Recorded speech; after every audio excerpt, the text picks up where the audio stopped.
What's going on, guys? We are back here at Sports Moods. We're here to recap Week 9. Somebody has taken my title. We're going to get into college football, WWE, NBA, and we have to recap the World Series. We are Sports Moods. 2 Moody's. 1 Duty. Sports. Let's get into it.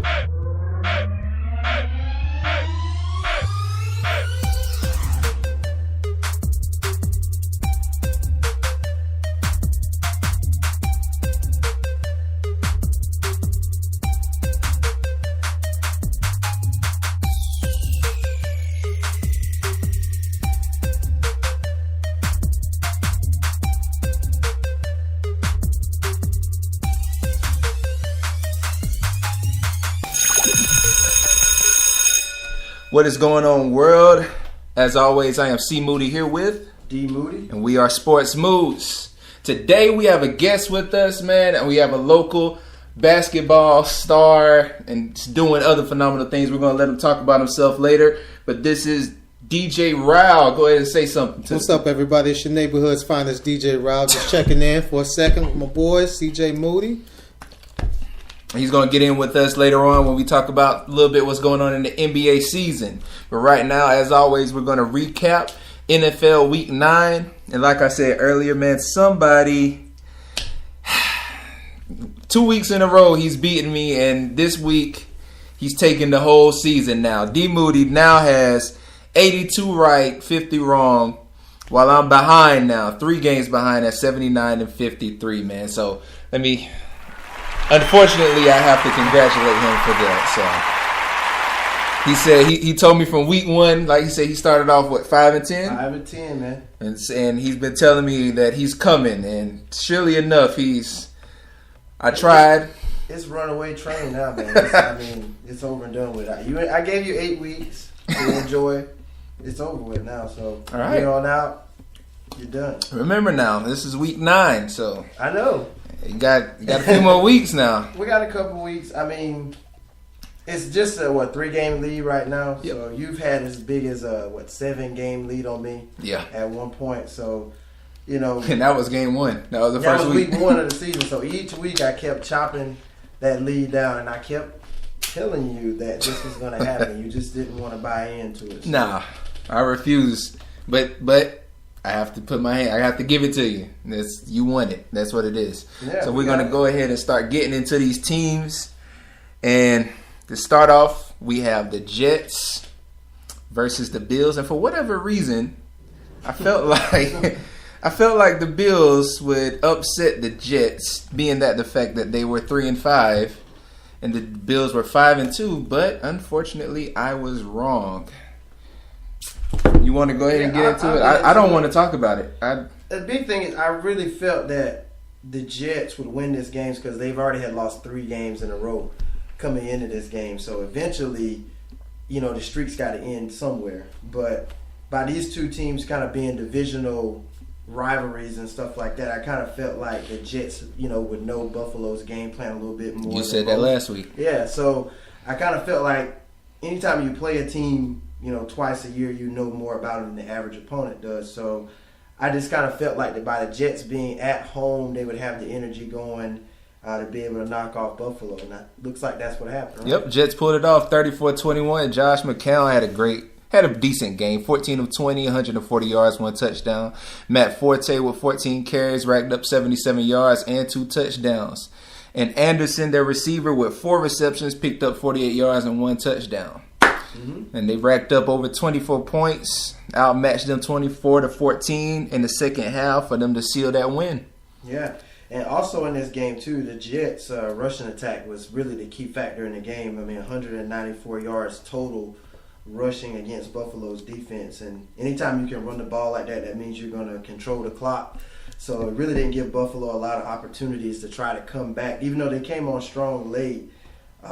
You had Matt Forte, as you said, with 77 yards, and you had Powell with 74 yards carrying as well. So you had 2 running backs that almost rushed for 100 yards apiece.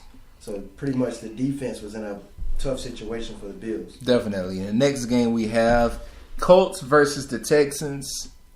I believe both of us imagined that the Texans will win it, but as we found out throughout the week, Deshaun Watson tore his ACL. Is that right? Yeah. Tore his ACL, now out for the season. Yeah, that really hurt me because he was having an awesome season. Oh, my goodness. He was doing some things that they'd never seen before. I mean, for a rookie to come in and just take off the way that he did. Yeah, definitely. I actually heard a commentary on ESPN comparing him to Joe Montana, not by his actual performance, but just his presence. And not even that, also comparing him with Aaron Rodgers as showing how depleted the team looks in absence of him. True. So, but yeah, in this game, the Colts did pull it off with the Texans now without J.J. Watt and Deshaun Watson, 20-14. I mean, it's just been rough for the city of Houston this year. I mean, just with the whole hurricane thing, and then now with J.J. Watt going down early in the season, and then now Deshaun Watson. Good thing is, I mean, the Astros, pull it out, with the World Series championship. I mean, so that's something good that the city of Houston can be proud of. But I thought Deshaun Watson would definitely make it through the season and potentially give them a chance to go to the playoffs. But without him, I just really don't see a chance of them making not at all. Just like the Green Bay Packers without Aaron Rodgers, it's really not really looking good. But for the Colts, man, Jacoby Brissett had a real good game, 308 passing yards, going 20 for 30, 2 touchdowns. And that pretty much was the key that they needed. I mean, the passing yards for the Colts altogether, 279 yards, versus the Texans having 194. So they definitely beat them offensively. And that makes the difference whenever you can score. And they have even without luck, I mean, I guess the balance between the backup quarterbacks is what wins, and the Colts have it. Getting a lot of he's gaining a lot of experience just starting in relief of luck. So I mean, he's doing some really good things, and as you know, he comes off that Bill Belichick. Here we go. QB. So he knows how to play the game. It's just actually going out there leading the team. He's gaining a lot of experience by doing. Do you think Jacoby deflects the balls too? We're not going to get into that, but he's a Super Bowl champion, so I can't take that away from him. True, touche. But I do know too. I didn't mean to cut you off. No, go ahead. But it has been confirmed that Andrew Luck will miss the rest of the season. He was placed on the injured reserve list last Thursday. Now, the owner of the Colts, Jim Irsay, feels that it's more of a mental thing for Andrew Luck because his shoulder is fully healed and he can actually play, but it's just more of the mindset that he's not ready mentally to go back out there. That makes sense. And you've been saying that throughout the weeks. Like at this point in the season, like you should just go and take this time to really repackage yourself, and he can just start off fresh. What you don't want to do, because it seems like you're letting your team down. But like you say, he has the mental thing, trying to see if he has it, and he'll be trying to push himself into a corner, overwork himself, trying to rally his team back, just try and make them a playoff contender. So I think it is in the best interest for him to just take the rest of the season off and come back next year. They're sitting at 3-6 right now. I mean, mathematically, one more loss and you're mathematically eliminated anyway. Right. Unless you just go on a roll and you have a lot of teams fall, at once. Which is not going to happen. Definitely. You want to get into the next game you got? Yeah, the next game I had down was close to home here with the Carolina Panthers hosting the defending NFC champion Atlanta Falcons. Atlanta came into this game getting a win last week versus the Jets, but it really wasn't a convincing win. So they've been kind of up and down all season. Yeah. So has Carolina. I mean, some weeks they look really strong, some weeks they look mediocre. So in this game, they had to overcome a 10-point deficit in the first half. Again, another team here with just a solid rushing attack today. They rushed the ball for over 201 yards.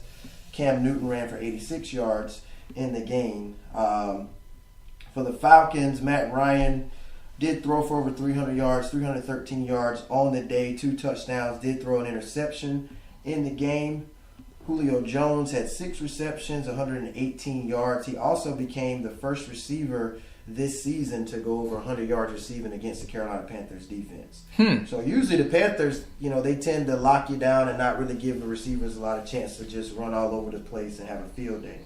But one big thing that stood out to me about Julio Jones was the fact that he dropped a wide open touchdown pass from 40 yards downfield from Matt Ryan that would have pretty much cut the lead down to 3 at that point and he was by himself. Just nobody else Wide was there. open. Just him, Julio Jones. We don't know him for Butterfingers, so usually we see him do one-handed acrobatic catches all day long, and to miss that open one. And did you see on the other end, you got Cam Newton looking like he wants to play basketball, how he kind of punched the ball in, like looked like dunking on the Falcons just to get that touchdown. I thought that was just awesome. Even I actually saw Steph Curry, he made a comment about that on social media. I don't know whether it's Instagram or Twitter.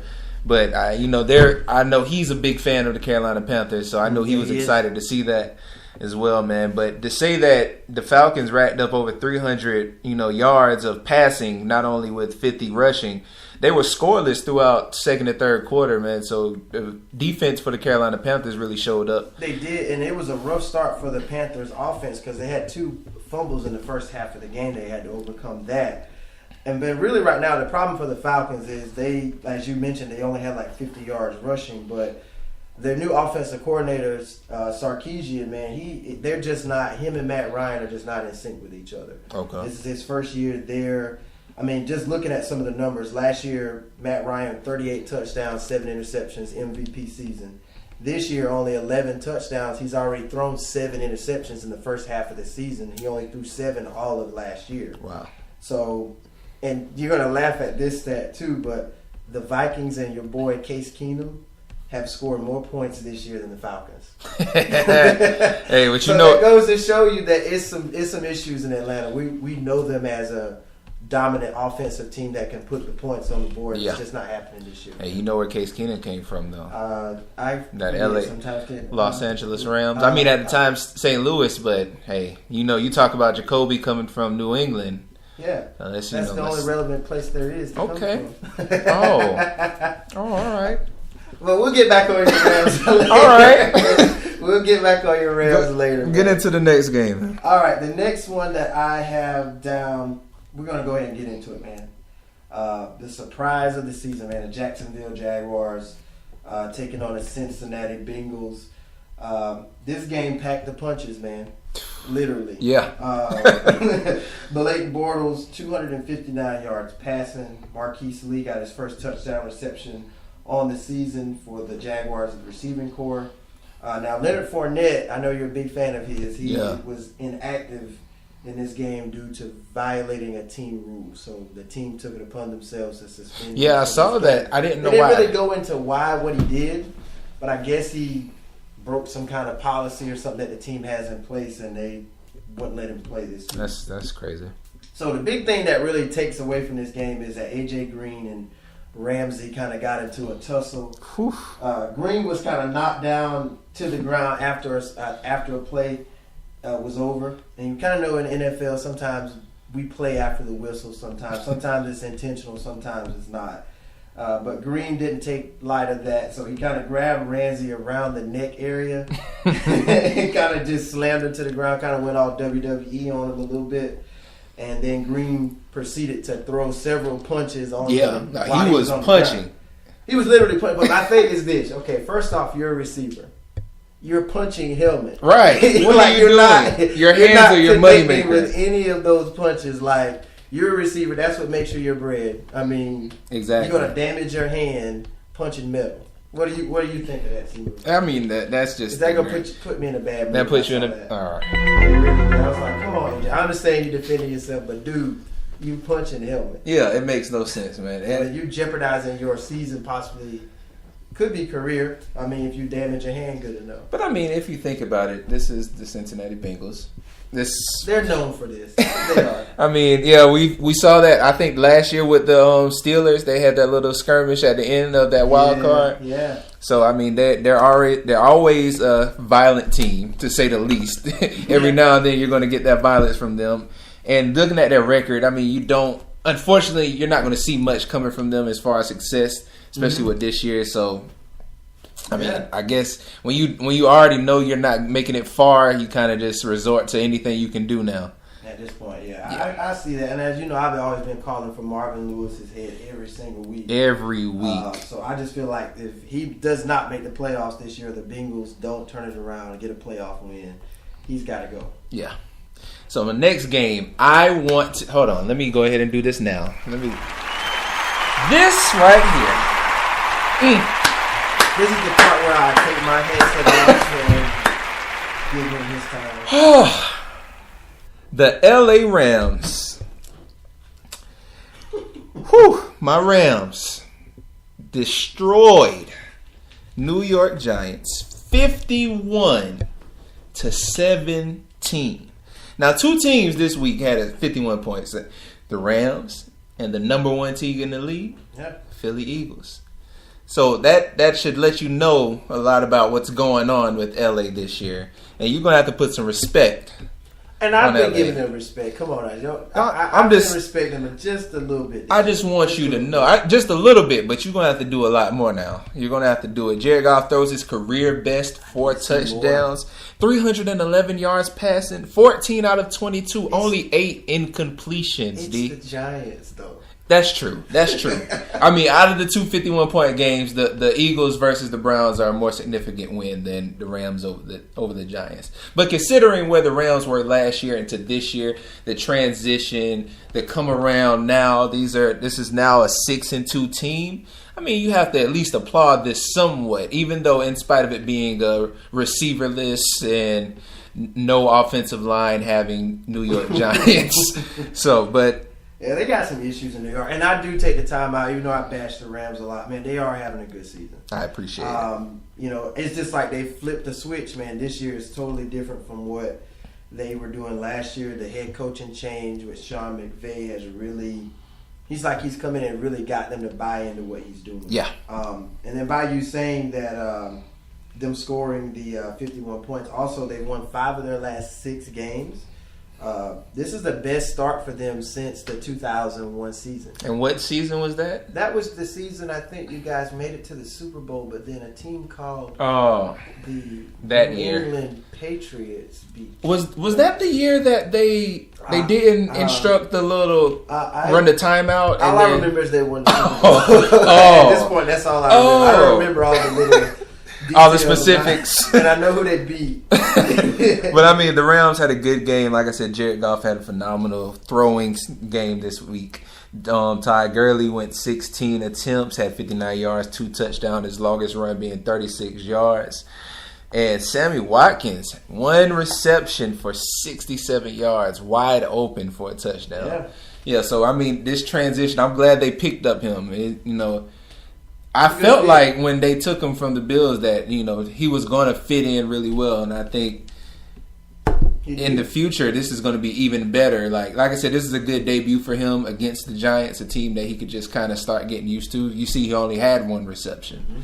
But now in the future, I feel like he's going to start getting more comfortable with them when they start getting into harder competition. And this is really going to help their playoff run. Because remember now, at the beginning of the season, said they're NFC championship. No, not NFC champions. But they're going to make it to the NFC Championship. You did say that. Yeah, lose to the Cowboys. So. I give you that. And also, too, a lot of times when we look at the Rams, we kind of focus on, they're doing this offensively. Todd Gurley's doing this. Sammy Watkins.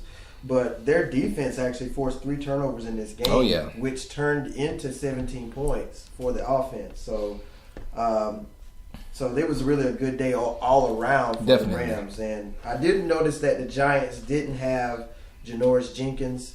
He was suspended as well by the team for missing a Monday workout.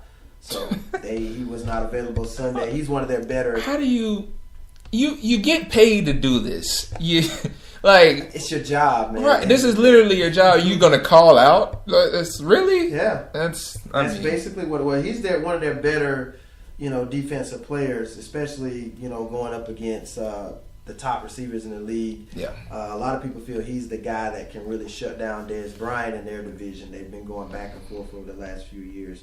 But also, too, Eli Manning did surpass a milestone in this game. He went over 50,000 yards passing for his career. 7th NFL quarterback in history to reach that milestone. So big ups to Eli Manning. Definitely, man. A lot of what's been circling around the Giants, I know they're 1-7. But they're asking now, are the Giants quitting on their coach at this point? Yeah. What do they have? They don't have anything to work with. They have no receivers right now. All that's left on the Giants is Eli Manning. That's it. There's nothing. Like, who else is there on the Giants. It's really nobody. It's disappointing. Like, I never was confident in their defense. Their defense surprises people every now and then. But usually it's going to be about Eli, Odell Beckham. That's pretty much it. I mean, they had a decent running game in past years, but they don't have that anymore. The receivers now, they had more receivers this year. I can't remember everybody who's joined on. Was it Marshall? Brandon Marshall. Brandon Marshall's. He's a part of it now. But nobody's there at the moment now. Everybody's injured. What can you do? What can the Giants do? I don't think they're quitting. I just don't think they have enough anymore. And a lot of people feel it's a disconnect between the coach and the players. He just doesn't have their respect. I mean, because a lot of times, regardless of if you're having a winning or losing season or you're playing mediocre, it's just at the end of the day, if you are motivated by your coach, you will go out there and you will give everything you have for your coach. And they're just feeling at this point it's not taking place for them right now. I got you. The next game we're going to get into, the Chiefs versus the Cowboys. And I didn't see this one. Both of us, I don't think, saw this one. I saw bits and pieces of it, but I saw the ending of it. Right, but I think both of us went for the Chiefs to win this one, if I'm not mistaken. Yes, because I thought Zeke wasn't going to be available. And he played. That actually shocked me. Yeah. I don't know what's going on with this legal thing. Now they're just like retracking it. They say he's gone. Then another appeal or something happens and he's allowed to play. And now if they finally take him out, he's gone for the rest of the season. Because they're still trying to induct this 6-game suspension. And at week 10, that's the rest of the regular season. And that's what we were saying last week. It was just like, go ahead and just get it out of the way. Get the 6 games out of the way so you're available at the most important time of the Exactly. season. That's what I was hoping for. Anything could come down in the next couple of weeks that says, okay, you have to serve this suspension. And you miss 6 games, I mean, this is a stretch run of the season. Exactly. And then if they go past this week, I mean, and they look like they're still in some kind of fashion to make it towards the playoffs. If they go any later, he's going to miss postseason time. Yeah. So that's going to be definitely a more of a hole that's going to be missing for the Cowboys, especially trying to make it. Because like I said, that's a part of my prediction for the Super Bowl is Cowboys Patriots. So and this game too was the return of Tony Romo, so to speak. We all know he's a broadcaster at this point. Right. So they gave him a little tribute for coming back to Dallas. This week, CBS was kind of working with him, advising him not to say us or we, thinking that he's still a part of the team during the telecast. So they said he actually did a good job of separating himself, being neutral to the Cowboys throughout the broadcast. And this is just his first season doing it, so I'm pretty sure that was a tough thing for him to do. But they gave him like a video tribute or whatever. That's awesome. Yeah. That's awesome. He deserves it. I mean, a lot of people gave Tony Romo a lot of slack in the last couple of years. But, I mean, honestly, Tony Romo, I've always said, was a great quarterback. Even at his worst of times, I still commended Tony Romo for always being a great quarterback in his entire career. He has a lot of Cowboys records, too. If you take a look at it, like some of the overall big records that you would think someone else would hold, he's actually the holder of those records. Definitely, man. So I'm glad that they did that tribute for him, man. But in this game, the Cowboys toppled the Chiefs, the 6-2 Chiefs, 28-17. The Chiefs are now 6-3, and the Cowboys are 5-3. And it actually was a good game for Dak Prescott, 21 for 33, 249 yards, 2 touchdowns. Ezekiel Elliott actually being able to play, racked up 93 yards and 27 carries and 1 touchdown. So, he had a good game. Prescott is doing really well. I was surprised the Chiefs lost this game, though. Yeah, myself too. The way they started the season out, they've lost 3 of their last 4 games now. And now we know they're in a tight race in the AFC right now with the Patriots and the Steelers. So This was a tough loss for them, when it comes to terms of home field advantage and getting a first-round bye in the playoffs. So, and Dallas has won 3 in a row as well. So, I mean, it looks like they're trying to get some momentum going, but then we do know we have this suspension looming over their head, so it's going to hurt them one way or another now because now in their minds they're just trying to play while they have them. Yeah, it's like pay me now or pay me later. Either way, you're going to pay me. So it's like either do it now, get it over with, or it's going to hit you where it hurts worse. On the other end, man, Alex Smith had a pretty good game, 25 for 34, 263 yards, 2 touchdowns, but did throw a pick. The rookie sensation, Kareem Hunt, is now stalled out, man. Only 37 yards this game. He has. It's like he had a really good start. I don't know if it's more of teams have him on film now to be able to prepare him and break down his weaknesses versus his strengths, but the last couple weeks he has not been what he was the first 4 or 5 games of the season. Yeah, definitely. And also one more thing before we switch. Go ahead. Tyreek Hill had a huge touchdown reception this game right before the end of the half. I don't know if you had a chance to see it or not, but they were down 14-3 at that point, and Dallas kind of had all their defenders pushed back, and they just did a little simple throw. I saw that. And they had all the blockers there, and he was just able to avoid everybody and just find his way to the end zone. That was just like a little Hail Mary kind of. But it really wasn't that Hail Mary. It really wasn't. Like right in front of you, and you have a good 8 or 9 people that can tackle him, and he's just slithering his way through everybody and got into the end zone. Ryan Clark talked about that on ESPN, how they still had a number, like I said, it might have been like 5 people near the end zone, and they instead of circling and kind of boxing him in a corner, they just attacked one by one, and that allowed either the three defenders to block him off, or him to just juke through everybody. So just really bad defense for them on that end, but they were able to hold them off at the end. So definitely a good win for them. Who you got next? Who I got next? I'm going to go ahead and get into this. I didn't put it on our Instagram thing, but I tried to put it up there in the little corner. The Saints beating the Bucks, and for whatever reason, I went with them. I thought at first I thought that Jameis Winston might have won this, but it disappointed me in this game. The Saints did win 30-10, if I didn't say it before. Jameis Winston's character really took a hit for me this game. He kind of showed a lot of his childishness by starting a fight that got one of his players ejected. If I'm not mistaken, no ejections were in the game. Okay. That's what really surprised me.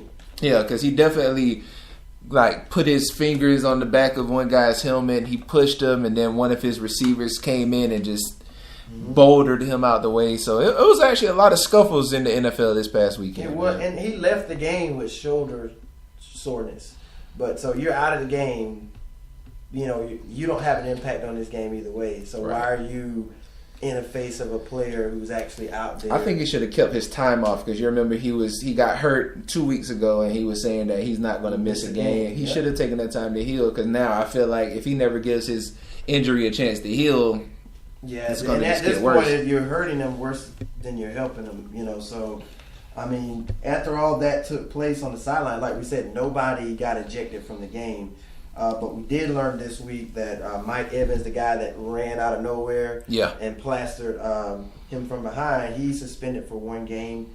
And we also learned that Jameis Winston is going to be sidelined for 2 weeks with that shoulder injury. So finally, he is sitting down now. He's going to be sitting down for a couple games. Okay. So, man, what do you have next? The next game I have is Denver versus the Philadelphia Eagles. Okay. And the big storyline here is Wentz keeps winning. Basically, 7 straight wins for the Eagles. They continue to soar to new heights. Basically, league's best record, 8-1. Carson Wentz 4 touchdown passes in the game, 199 yards passing through the air. He now leads the league with 23 passing touchdowns on the season. He's had 17 touchdown passes in the last 5 games. Goodness. So he's been on fire the last few weeks. Yeah. And then a familiar face in Denver right now, Brock Osweiler started for the Broncos this week as they benched Trevor Siemian. He went 19 of 38, 208 yards. Did throw a touchdown, but did turn the ball over twice with 2 interceptions. And Demaryius Thomas did get 8 catches in the game, 70 yards, and did find the end zone for a touchdown. Now, this was Ajayi's first game after the trade with the Dolphins with the Eagles, and he had 8 carries in the game for 77 yards. So if they keep putting him into the offensive sets, I think this team is only going to get better with having a strong running game already with a really good quarterback who can throw it. Definitely. Definitely. And for Carson Wentz to not have 200 yards passing, and him to still rack up 4 touchdowns, that just says a lot about just the execution of the team as a whole. Yeah. They're executing on all cylinders, man. They pulled out 197 rushing yards total and 202 passing yards total. So this is a complete team, the Eagles. This is probably, they're the number 1 team in the league right now, and also the most complete team looking. So they put up 419 total yards on Denver, who's the number 1 ranked defense going into this game. Yeah, the Denver's not a pushover team. Even though they're 3-4 coming into this game, they're still a strong defensive front to say that you racked up 51 points on. That's why I call this game the more convincing 51-point win besides the Rams and the Giants. So because at this point, Denver's now lost 4 in a row after starting the season 3-1. Exactly. And we remember a few weeks back how they looked really strong against the Cowboys, and now that team doesn't look the same. No. These last couple weeks. Not at all, man. Not at all. The next game I'm going to go ahead and get into, Baltimore going in and losing to the Tennessee Titans. This was the game that I felt like what you told me to do. You told me not to trust Flacco. I told you. You did. And that... You should listen. Come out on top. Yeah, man, the Titans pulled this game out, man, 23-20. They racked up only 186 passing yards as total, man. Marcus Mariota had 218 yards, 2 touchdowns, and 1 interception. And for them to still pull it out, like what is missing with the Baltimore Ravens besides Flacco? Besides what you call a Fluco? Fluco, yeah. It's disappointing. Don't trust Joe Flacco, man. I mean, this dude won this Super Bowl with that defense when Ray Lewis was there, and he's done nothing since. But listen to all the comparing stats. 268 passing yards on the Ravens front. 73 rushing yards on the Ravens front versus 71 on the Titans front. They even had the ball, the time possession longer at 32 minutes versus 27 for the Titans. And they still lose the game, even though they did have 2 turnovers. You know what the most important stat is in the game? Stat. The scoreboard. The scoreboard says at the end. This is true. I'm not taking anything away from the Ravens, but it's just, to me, just some of the games I've seen them play this year, they get off to really slow starts, and they try to come on strong late, and then they just run out of time, or they just have one too many turnovers, or they try to do too much late, and then they put themselves in a further hole. And Tennessee has just been one of those quiet teams. They've won 3 in a row. I know Marcus Mariota is just really getting back healthy again after missing a couple games, but I mean, he's really leading this team. And this team right now, as far as the playoff picture looks, if it were to start today, they would be in the playoffs. Tennessee would as a wild card team. Definitely, man. That was a good game, good win for the Titans. I like Marcus Mariota, so I hope this is fueling them to continue success longer down the road. Because he's pretty much now the last. Well, even though he's been in a year longer than Deshaun Watson, he's one of the young ones that I hope can stay healthy. Because I know he got injured last year as well. So I just want to see the quarterbacks make it through the entire year. So the next game, man, Arizona Cardinals. It's another one you missed. I did. That was in retrospect, I shouldn't have went this way, but I felt like maybe they could be the upset of the week in San Francisco, considering that they're still winless. They don't 0-9, man. The Cardinals win this, man, 20-10, man, racking up 201 passing yards for the Cardinals front. Stanton had 201 passing yards, 15 out of 30 for 2 touchdowns, 1 interception. Adrian Peterson had a pretty good game. He had 37 carries, 159 yards, his longest being 25. So it's good to see that he's finally fitting in, seems like, with the Cardinals now. Yeah, he is most definitely, because when he was with the Saints, it just, I could tell just by watching the first game. There was no chemistry in it. No chemistry whatsoever there. And I'm glad he was able to actually leave, although the Saints are playing really good football right now. Yeah. But at the end of the day, it was a good decision. But I think the mess up in the chemistry in New Orleans was the fact that the New Orleans Saints are a pass first, run where they fit in kind of offense. And Adrian Peterson, of course, he's a dominant running threat. And the fact that they won't have enough plays to kind of blend him in just kind of threw off the pattern in between both of them. And that's what kind of messed them up. So but I mean, when will the Niners win a game? This week they play the Giants, so something's got to give. Both two really bad teams playing each other. You know, hopefully they can get that first win of the season soon. Yeah, definitely. Who do you have for the next game? Next game I have down is the Redskins and Seahawks. Now, this was actually a down to the wire type game here. Kirk Cousins was clutch late in the game. 70-yard drive in 35 seconds on the Seattle Seahawks defense. The Seahawks took a 14-10 lead with like a minute and 34 seconds left in the fourth quarter, which was a 30-yard touchdown pass from Russell Wilson to Doug Baldwin. But at the end of the game, as we said, Cousins pretty much drove him down with little time left on the clock, and then Robert Kelly was able to punch it in for a 1-yard touchdown. It was a tough day for Kirk Cousins. He was sacked 6 times in the game. He did go 21 for 31, 247 yards. He didn't throw a touchdown or didn't throw a pick in the game either. So he really didn't have a big impact on the game as far as touchdown passes. Russell Wilson was 24 for 45, 297 yards, 2 touchdowns, and 2 picks in the game after his big performance last week versus the Houston Texans. Doug Baldwin did have 7 receptions for 108 yards and a touchdown in the game, but just pretty much came down to the wire, and the Redskins finally win a close one. Yeah, finally, and they come out evening out at 4-4, while the Seahawks are a surprising 5-3. Like I said, I still don't see complete chemistry in the team, but somehow they still find ways to win. Yeah, they do. I mean, that's just been their thing, man. They just pretty much survive and advance type team. I don't see them as strong as they were a few years ago when they were, going to Super Bowls and things of that sort. But they're still a team you got to respect when you play them, though. Yeah, definitely. The next game I'm going to get into is Oakland Raiders having a good, close game with the Miami Dolphins pulling it out 27-24. I think on the Raiders front, you have Derek Carr with 300 yards passing total, 1 touchdown, 1 interception, and 21 out of 30. Marshawn Lynch in 14 attempts has 57 yards rushing with 2 touchdowns. So I'm glad to see Marshawn Lynch back on the positive side, because I know he was suspended one game. Yeah, and the weeks before that, he wasn't really having good rushing games at all. So now it looks like, even though this is the Dolphins, but like I said, a surprise Dolphins performance, but still it looks like he might be coming back and having a positive rushing influence on this team. And I hope that they can continue in this success, because they've been really disappointing for me. They have. And we had so much promise for them going into the season after what last year looked like for them. But, I mean, they still have a chance. I mean, it's not, over yet. If they can find a way to go on a little streak here over the next couple of weeks, they can be right back in the conversation. For the Dolphins, Jay Cutler did return after missing a game with the cracked ribs.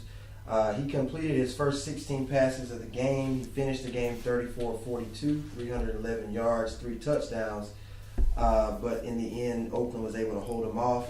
Now, these are 2 really surprising stats for me for both of these teams. The Dolphins don't have a rushing touchdown on the season. Are you serious? Yeah. And they had Ajayi. Ajayi was there the whole season, and they don't have any rushing touchdowns. Oh my gosh! And the Raiders defense don't have an interception on the season.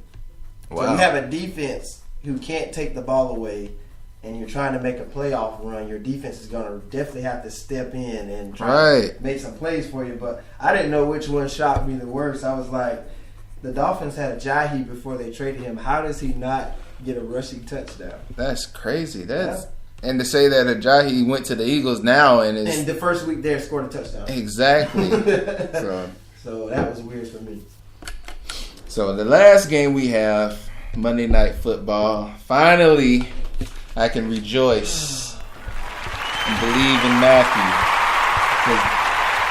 I mean, I can't say too much about it because the Packers are now without Aaron Rodgers, and it would have been a better game to see a shootout between. It would have been a shootout. It would have been definitely a better game. Lopsided game. The Packers won by many.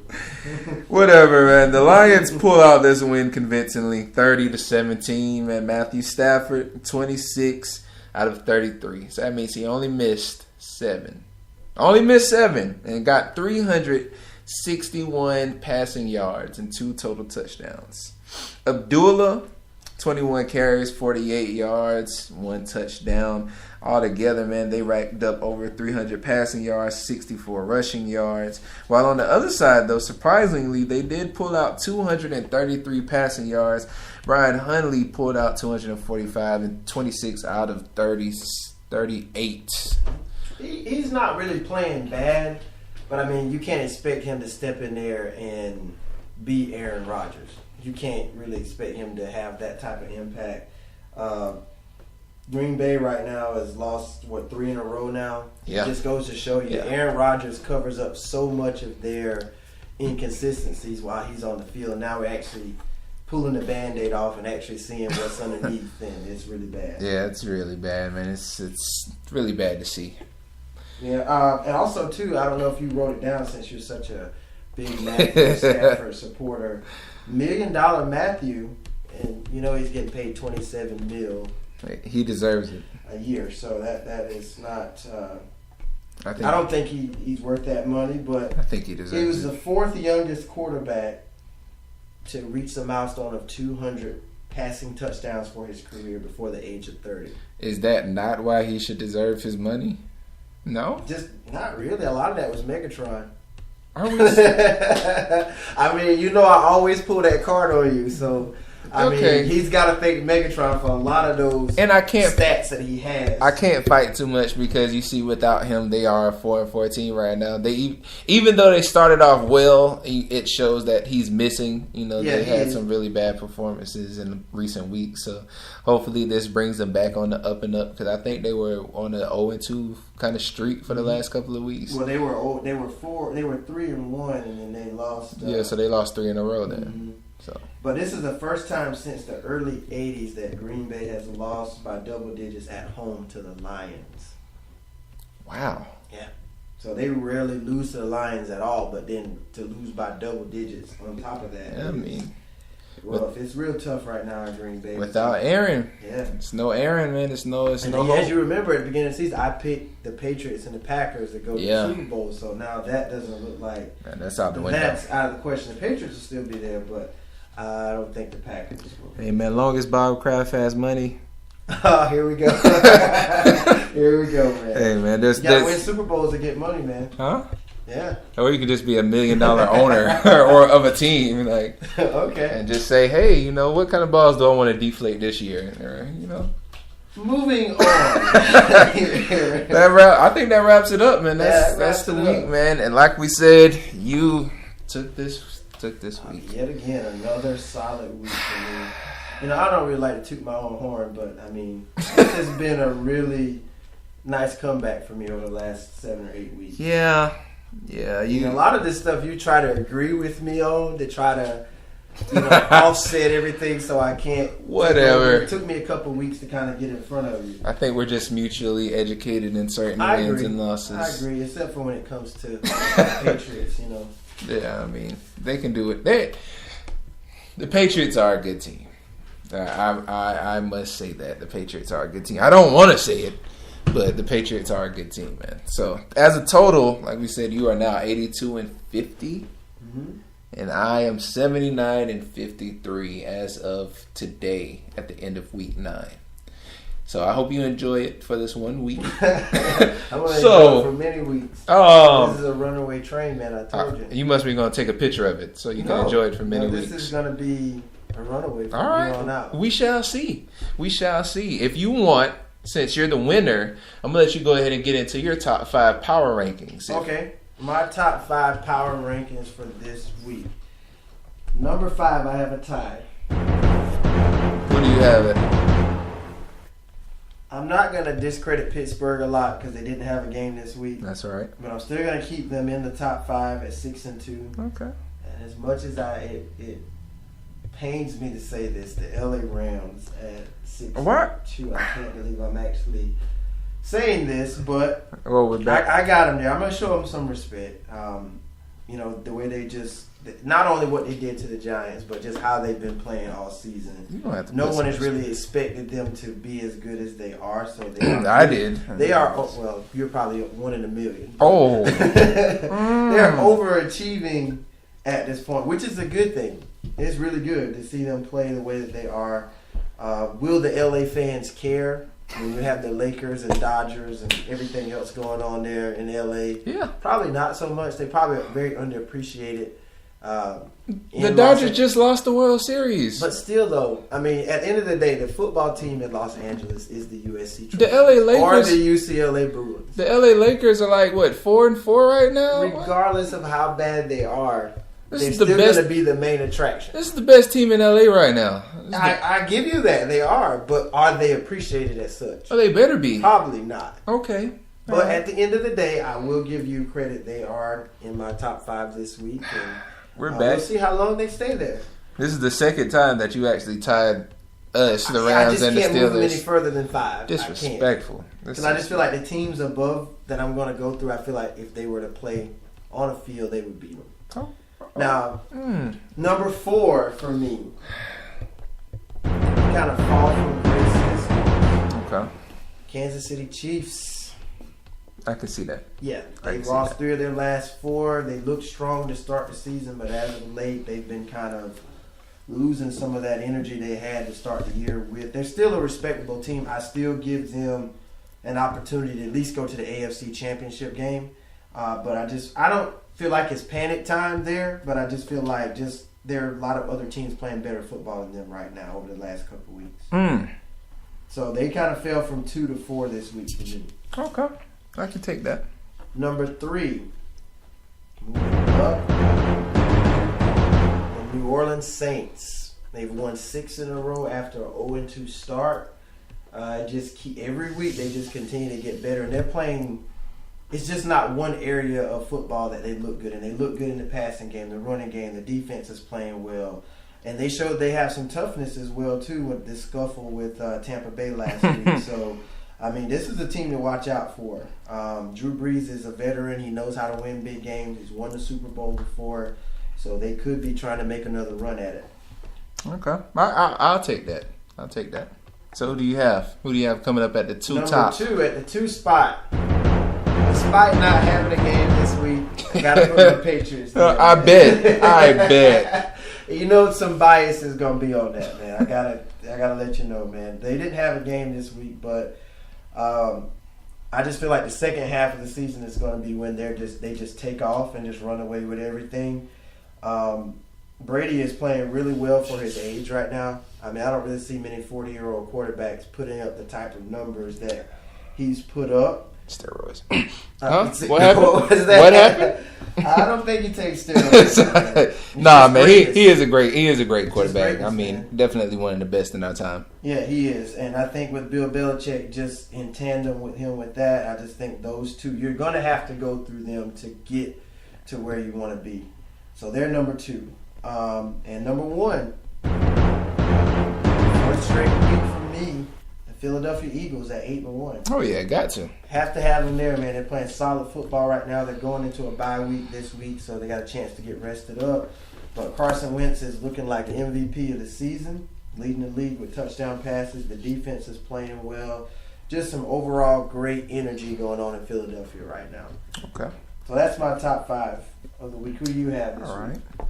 So for me, I have a 3-way tie for my number 5. You know how I love the multi-person stuff, like WWE matches. But my 3-way tie is going to be It's a Pittsburgh. top 5, not a top 10. Disrespect me all you want, sir. This is what I have.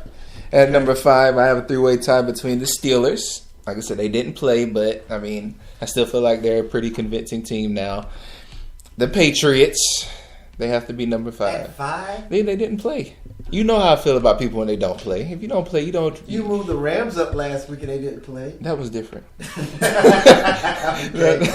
Okay. That was All right. different. Hey, Touché. and I'm putting Carolina Panthers down there in the tie because they had a pretty convincing win. Even though, like I said, the Falcons of this year is nowhere near the caliber of performers as they were last year. But to me, that is still a rivalry between those two, and for them to pull it off between them, that's pretty convincing enough for me to get them in my top 5. At number 4, I have New Orleans Saints. I do. I have them. Like you said, they've been on a tear. They haven't lost since how they started their season. And it looks like, you can expect them in the playoffs. If they can keep this momentum, how successful they've been, man, you can't go against Drew Brees too many times, especially now, looking like he's back at his peak performance of a player. So that's who was at my number 4. At number 3, Kansas City. Kansas City, man. I'm disappointed again with their performance, even though they played all right. Alex Smith had a great game. But there's something's missing. I think when the Eagles beat them, like how you like to say, it finally woke them up to let them realize where they are. So it's just they haven't been able to be as dominant as they were in their first 6 games or 5 games or whatever. So I had to drop them down because they were my number 2 last week. But moving up to number 2, those LA Rams. When you get 50 points, half of 100. The Eagles did the same thing. When you get over 50 points, half of 100, even though it's on the Giants, you're 6-2. And if you do follow us on Instagram, I reposted something from the NFL showing their top teams from throughout the league, and they have the Rams at number 2. So you know who's going to be my number 2? The LA Rams. That's right. And you better expect them, because you know what? I'm starting to think that I undercarded them by putting them losing the NFC Championship.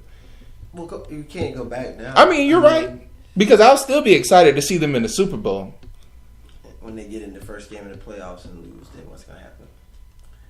I'm going to stop playing Madden and watch NFL when it really happens and they get to the Super Bowl. Okay. Because that might happen on Madden or whatever sport you want to play. But right here in real life, it looks like we have a team right now. And at number 1, I mean, it speaks for itself, man. Sure. 8-1, the Philly Eagles. I mean, like you said, Carson Wentz is phenomenal right now. So if you have whatever you're gonna add on something, I'm just Moody. not even gonna attempt to even try to break down your top 5. I'm just gonna leave it. You just have to respect it, man. LA at number 2. Wow, over the Patriots, over 6-2. They haven't played. They didn't play. But okay, right now, as the playoffs, as it would stand today, if it were to start, your number 1 seed in the AFC would be Pittsburgh at 6-2. Number 2 would be the Patriots at 6-2. The number 3 seed would be the Kansas City Chiefs at 6-3. Number 4 seed would be the Tennessee Titans. Really? Yeah. If it were to start today, if all records were in, they would be in. Okay. So Tennessee is sitting there at 5-3. And then you would have the 5th seed would be Jacksonville. Jacksonville Jaguars. Amazing surprise defense, by them. Sitting at 5-3. And then your final seed would be the Buffalo Bills at 5-3. I respect that. On the AFC side. I respect that.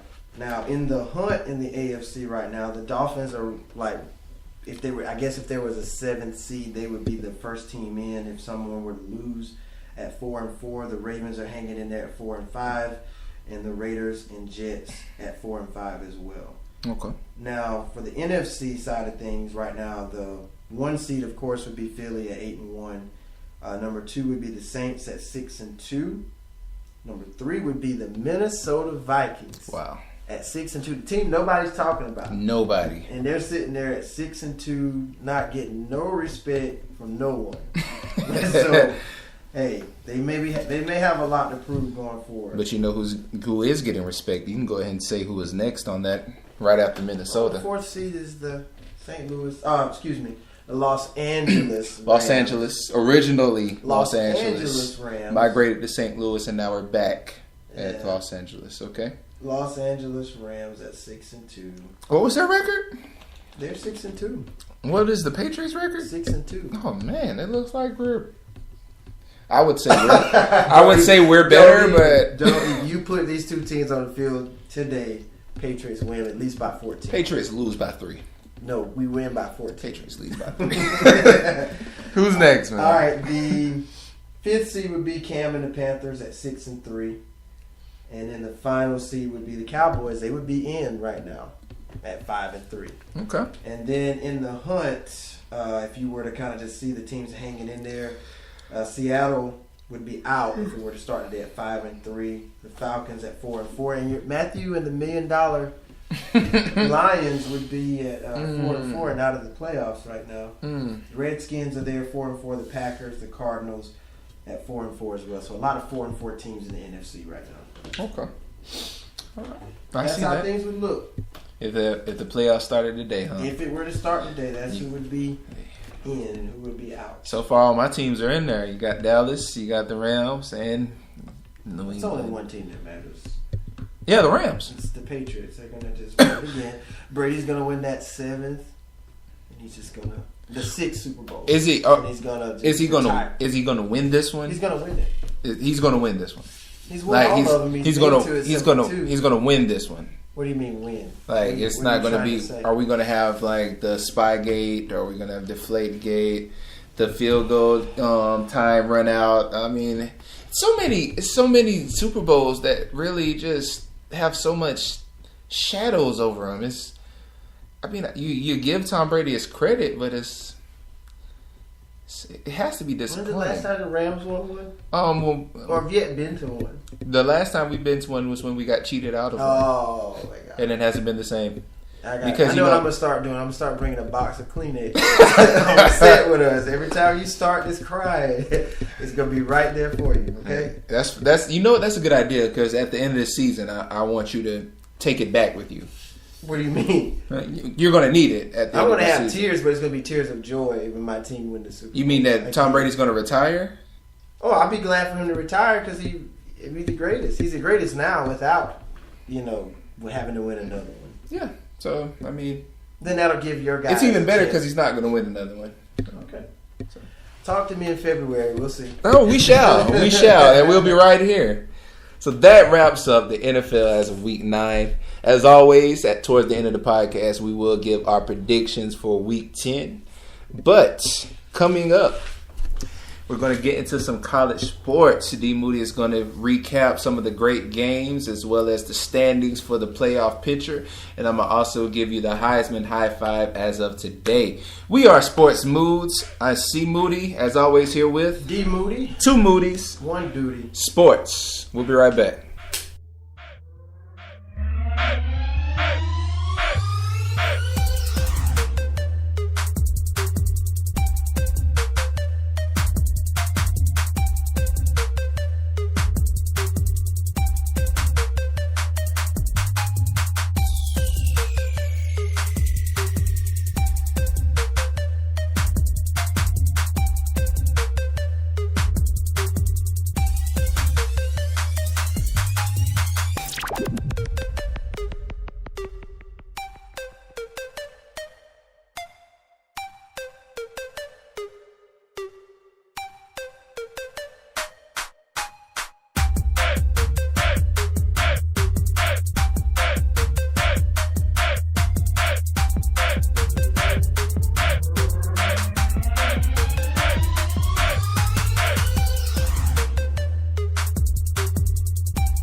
Welcome back to Sports Moods. D Moody here with C Moody.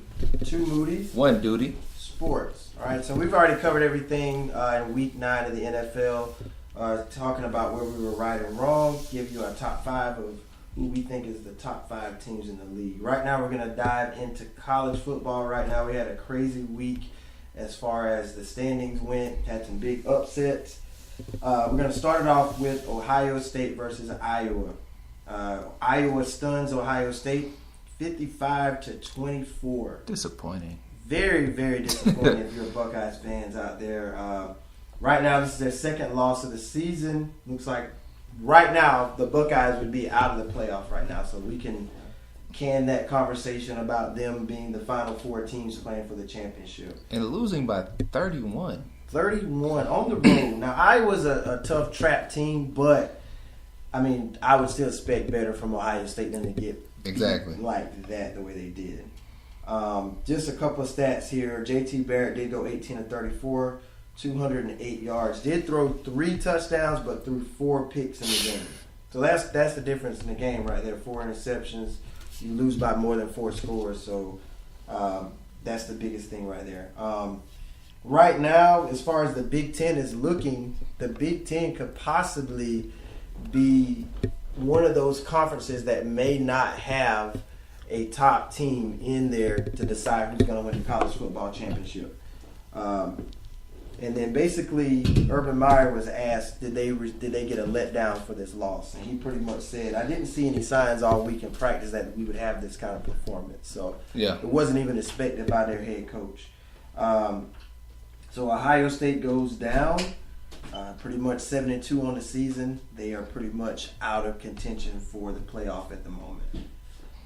Moving on to the next game, Clemson versus NC State. Clemson ranked number 4, the defending national champs, taking on the number 20th ranked NC State Wolfpack. This was a close game, 38-31 the final. Clemson racks up another win versus a ranked opponent. 9 straight wins versus ranked opponents this season. Kelly Bryant, 20 of 38, 191 yards, a touchdown and a pick in the game. Tavon Feaster, 7 carries, 105 yards, and a touchdown in the game. Also had an 89-yard TD run to end the third quarter. And for the NC State Wolfpack, Finley, 31 of 50, 338 yards, 3 TDs, 2 picks in the game. And their receiver, Kelvin Harmon, had a great game, 8 receptions, 155 yards, and a touchdown despite a losing effort. Clemson looks like they're headed on a collision course with the Miami Hurricanes in the ACC Championship. I think this week, just by virtue of this performance, they're going to stay in the top 4 whenever the rankings come out later tonight. Okay. So Clemson moves on with another victory. They should. They should. I don't see anything that should hurt, even though they lost to Syracuse.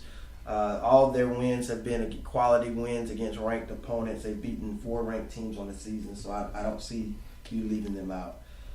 Number 2, Alabama hosted number 19 LSU Tigers. Clemson tied 24-10. Jalen Hurts was 11 of 24, 183 yards, a touchdown pass. Also ran the ball for 44 yards and a touchdown. Quarterback for LSU, Eatling, was 12 of 26, 137 yards and an interception in the game. LSU never led at any point of the game. This is Alabama's first ranked win versus a team this season since they beat Florida State, who was number 3 the first game of the season. Wow. So they've been pretty much... That could be a reason why they dropped them down to number 2 in the rankings. Yeah. They haven't really beaten... And Georgia's been playing a lot of ranked quality teams. Opponents and stuff. So they still have to play some upcoming games versus Mississippi State, who is currently ranked, and Auburn, and then possibly Georgia in the SEC championship game. Okay. But as far now, the Tide remains undefeated at 9-0.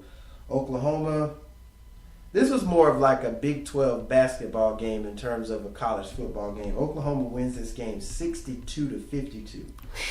Literally no defense in this game whatsoever. I mean, Baker Mayfield almost threw the ball for 600 yards. 24 for 36, 598 yards, 5 touchdowns, did throw 2 interceptions in the game. Anderson, the running back, carried the ball 21 times, 111 yards and a touchdown. For the Oklahoma State, Mason Rudolph had a strong day as well, 28 of 54, 448 yards passing. He also threw 5 touchdowns and 2 picks in the game. Their running back had a strong day as well, 30 carries on 228 yards rushing on the day and 2 rushing touchdowns.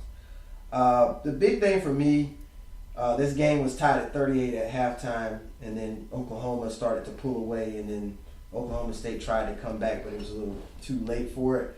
But I like to see some defense play. I mean, it seems like the Sooners, every game this year, they've been in shootouts with teams, and it's just been back and forth. Right. And it's more, if Baker Mayfield doesn't have a strong game, they could lose at any of these games. Yeah, he's the focal point of this team. Like, without Baker Mayfield, it's not a Oklahoma ranked number 5 coming into this week. And even their coach, he pretty much was like, he's awesome. He played at an elite level.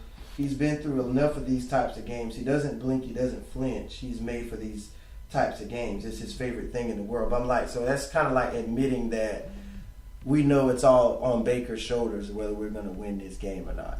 And basically the defense has really not been stepping up. You kind of live by Baker, die by Baker. Pretty much. At this point. But they right now, I still would think they'd be on the outside looking into the college football playoff. I think if there's an upset over the next week or so, Oklahoma could slide into one of those top 4 games. Should. 4 teams. Number 1, Georgia beats the South Carolina Gamecocks 24-10. South Carolina's been having a quietly pretty good season for the Gamecocks. I really didn't expect them to be as good as they are. With the win, Georgia does clinches the SEC East division. They will be going to the SEC championship game in December. Oh, okay. So more than likely they're going to be playing Alabama to decide who's going to win the SEC. Their quarterback, Jake Fromm, 16 of 22, 196 yards, 2 passing touchdowns. Running back Chubb, 20 carries, 102 yards. For the Gamecocks, Jake Bentley was 21 of 35, 227 yards, touchdown and 2 picks.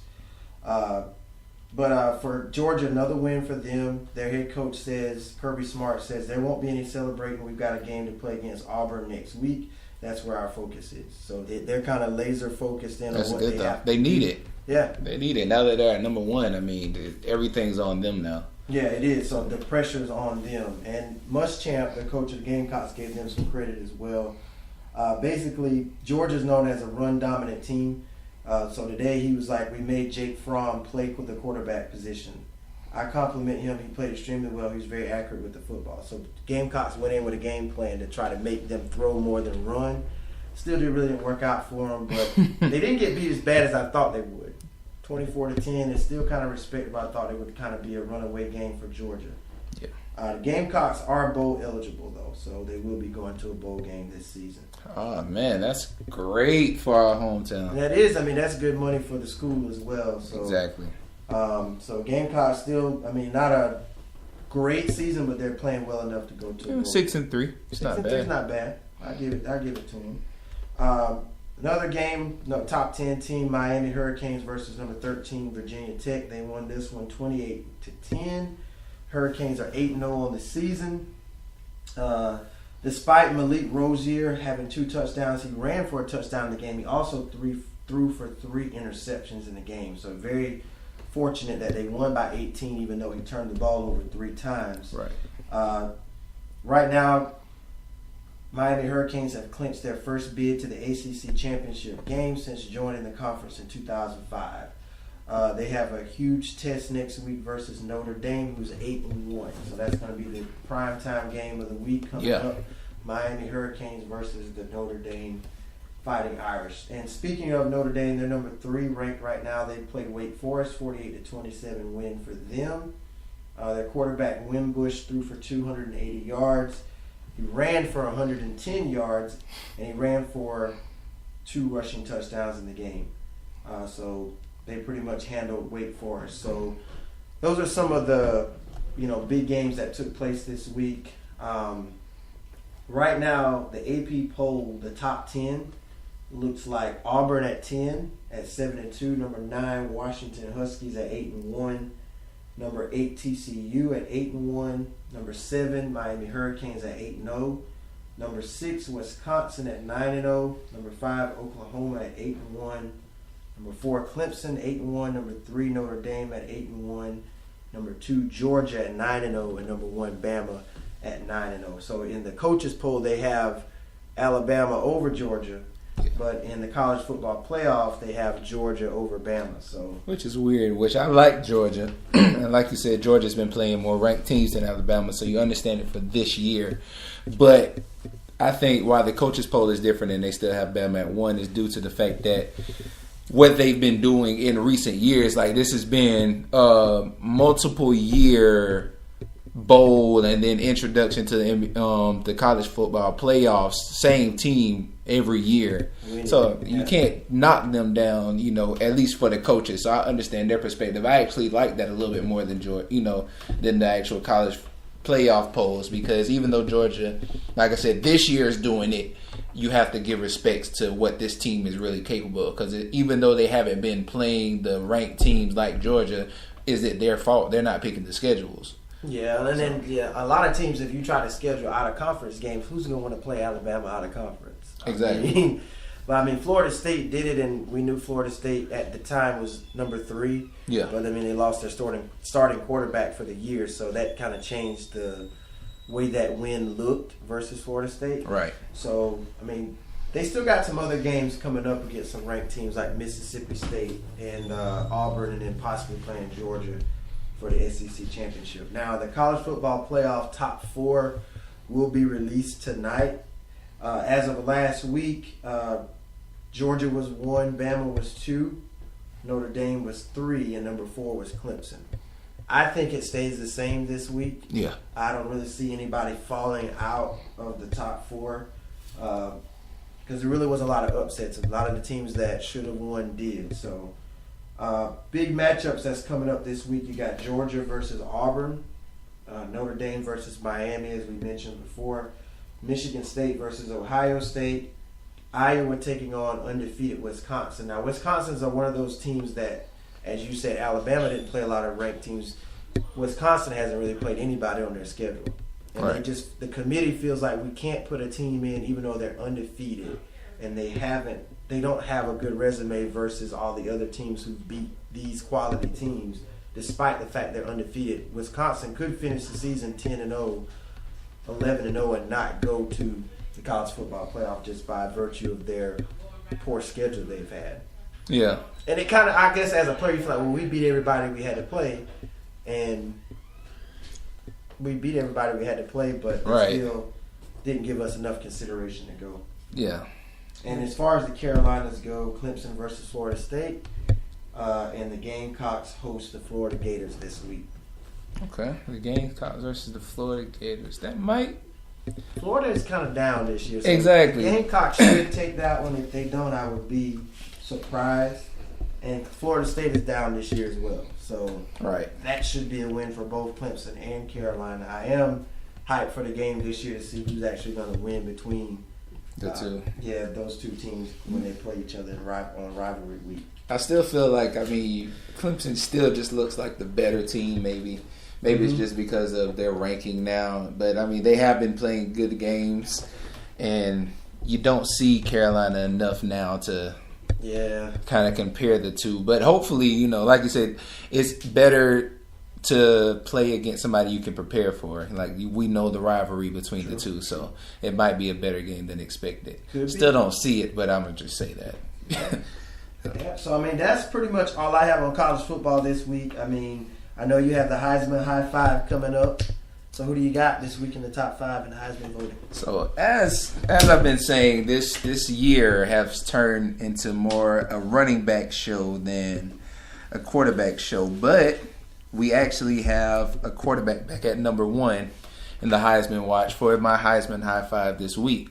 Starting at number 5, we have the running back from Notre Dame, Josh Adams, who throughout the season has ranked up over 1,191 rushing yards total with 9 rushing touchdowns. At number 4, we have Khalil Tate, quarterback for Arizona, who for the season has ranked up 930 passing yards, 8 touchdowns. His rating for the season is 157.7. which is very good.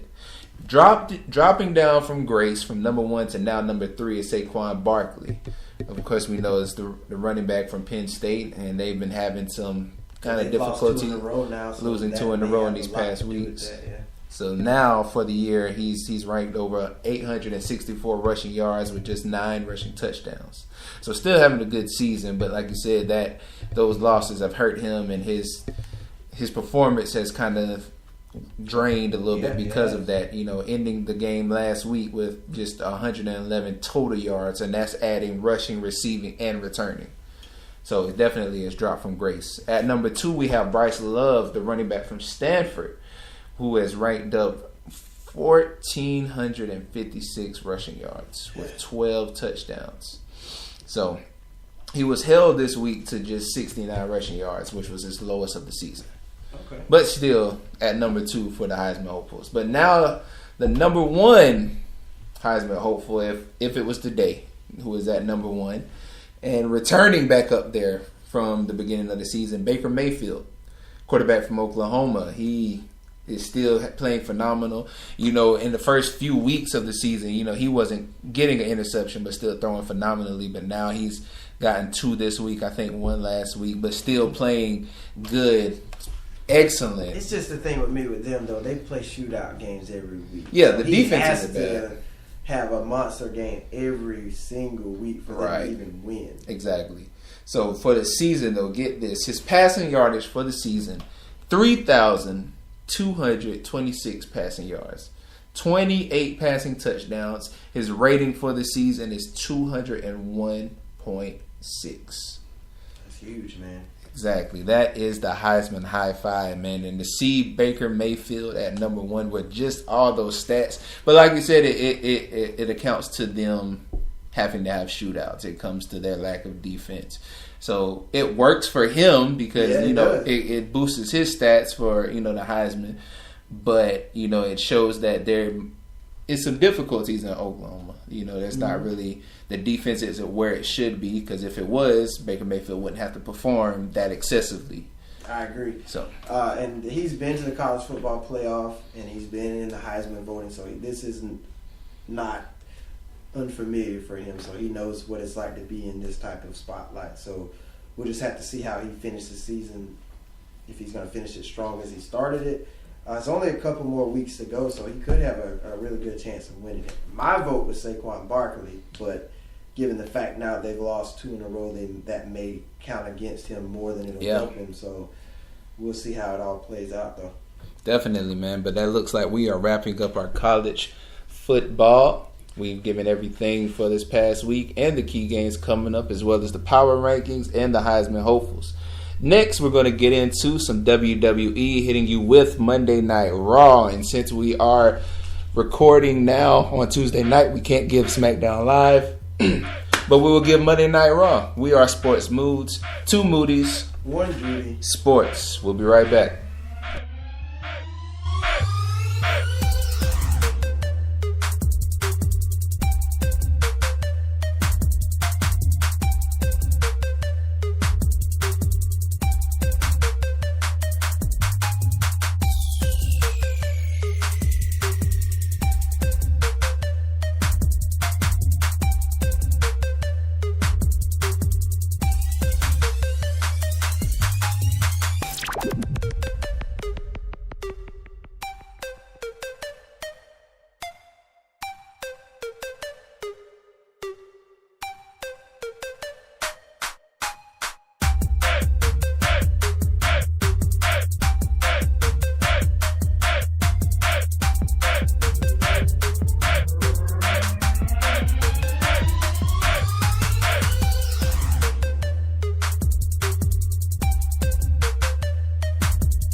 And we are back.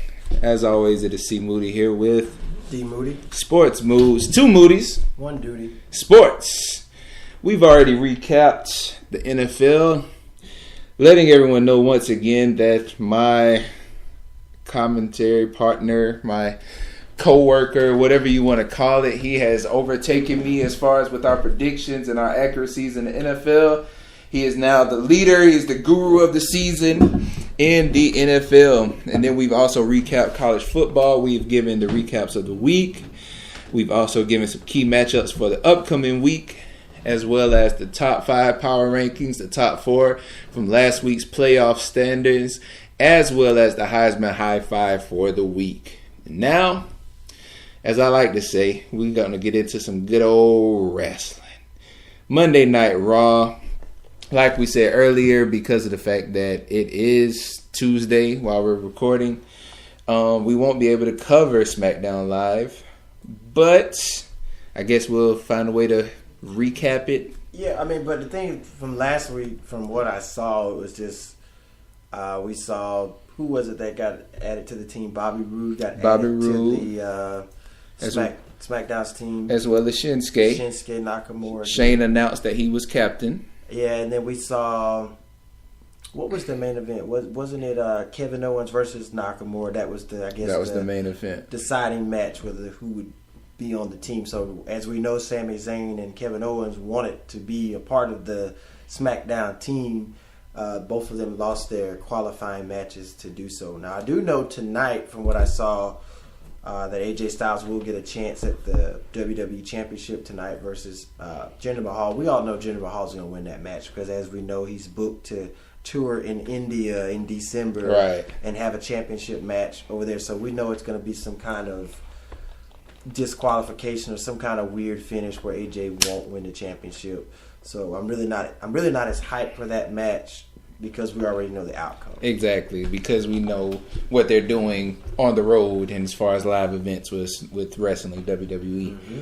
So, Monday Night Raw kicks off. Miz TV, he takes a shot at Baron Corbin for their matchup coming at Survivor Series pay-per-view. And his guest is Kurt Angle. And so he bashes Kurt for all his actions this past week. He adds on to his incompetence that Stephanie McMahon kind of stated last week. And in response, Kurt Angle decides to get fed up. And he tells them that he's negotiated with Braun Strowman in exchange for adding him to the roster, that he gets to finally put his hands on The Miz tonight. Which I honestly would have wished that they made it the Intercontinental Championship match. Braun don't care about that. Braun just want to hurt somebody. I know. I mean, I like him better in the 5-on-5, but yeah. I would have liked for him to take it and see him demolish Baron Corbin, like going Intercontinental United States. But either way, they gave him the match. That's how it starts off. And the first match we have of the night is one more time. It's a guitar on a pole match. Man, this is what Raw has come to now. Man, Elias versus Jason Jordan, because in the recent weeks we know that Elias disqualified himself by breaking his first guitar over Jason Jordan across his arm. Then the second week he tried to do the same. Jason finally gets the advantage and stomps a mud hole into the guitar. And now this week, I guess they felt like the way to solve this is put a guitar on a pole. And wow, that was very creative, WWE. Right, man. This is bad. You know they're hiring for writers. We really need to. We need to really apply. We have to apply. This is. I can bring a lot of logic. Yeah, because I can't take. If we're going to get another guitar on the pole situation type match, something has to change. But yeah, Jason wins because he gets, even though Elias gets the guitar, Jason avoids getting hit and he decides to shatter it on his back. The thing I hate about it, because I'm so used to the Jeff Jarrett age where you take the guitar and you smash right it over the head. Like, why are we hitting people in the shoulder or on the back? I feel like that might have something to do with the concussion protocol stuff now that's been lingering in sports in general. So maybe they feel like, hey, that might actually, be a part of it. So Remember, we hit people with chairs. I mean, we got people jumping off sails on top of announce tables and throwing people in the garbage cans and stuff. I mean, garbage can trucks. Like, right. So the guitar across the head would be the worst thing. The worst that could happen. Yeah, I mean, we get people hit with ambulances, like by semi trucks. Right. So yeah, definitely. Who knows? What's the logic there? Exactly. But the crowd was totally uneventful at this match. Like I said, the first few weeks it looked like the crowd was starting to get into Jason Jordan. And then this week it was just like, you know, like how we feel. It's kind of tiresome to see this. It gets so repetitive. Mm-hmm. There's no real change in the feud. There's no actual commentary backstage between the feud to make it boil, to make it seem more real. It's just, hey, this is a match. Next week, hey, we're doing this match again. Hey, next week, we're going to do this match again, but with a twist. Like, it's nothing to it. So, yeah, I get you, man. I didn't care about this match either way.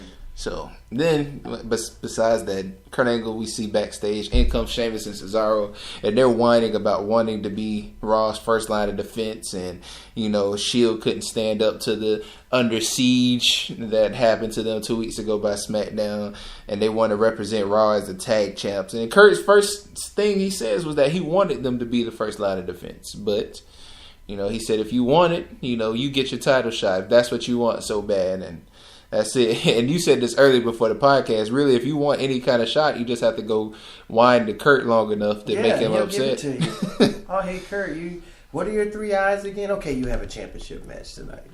That's just how quick. He doesn't make them earn it, or he doesn't make it. Now, one thing I can say about Mick Foley when he was a GM, he didn't hand out a lot of opportunities. He made you. He was like, "Oh, you want to fight him? Well, go fight him first, and then you get this person. If you can beat this person, then you'll get this." So yeah, definitely that was the difference. And now we see Asuka in a squash match. I love how she comes out. Yeah, I do like it. Doing her little sweat.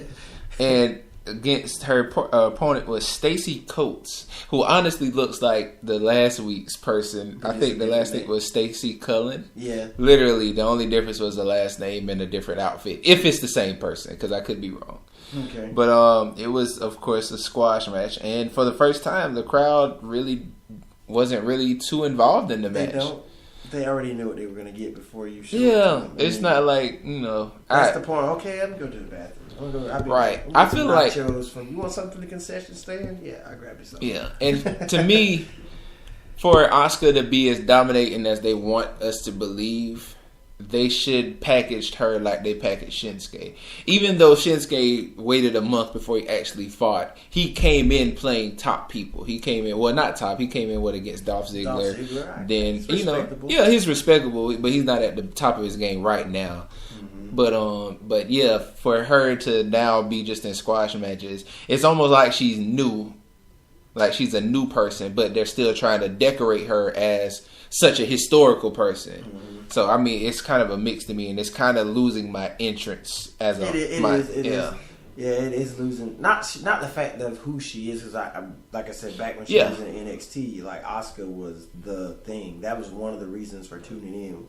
Was her. Right. And see who she was going to beat next or what she was going to do next. But now she's on the main roster. I guess we have to go through this phase of squash until somebody wants to take a chance to challenge her. Yeah. And I think they did put her in at the end of this, Alicia Fox came out to say that, you know, she's adding Asuka to it. So, I mean, that might give her the chance that, you know, she needs to really debut herself, really, like a true second debut, because since they, you know, kind of erased the whole Emma matches now, because, you know, they released her.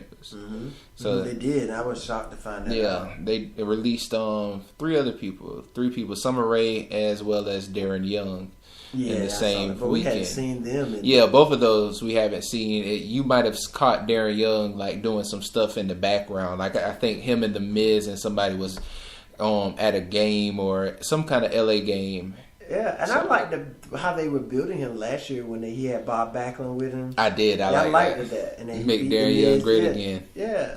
So yeah, that's unfortunate for him, but I hope he can find success in the indie department or, you know, whatever he decides to do.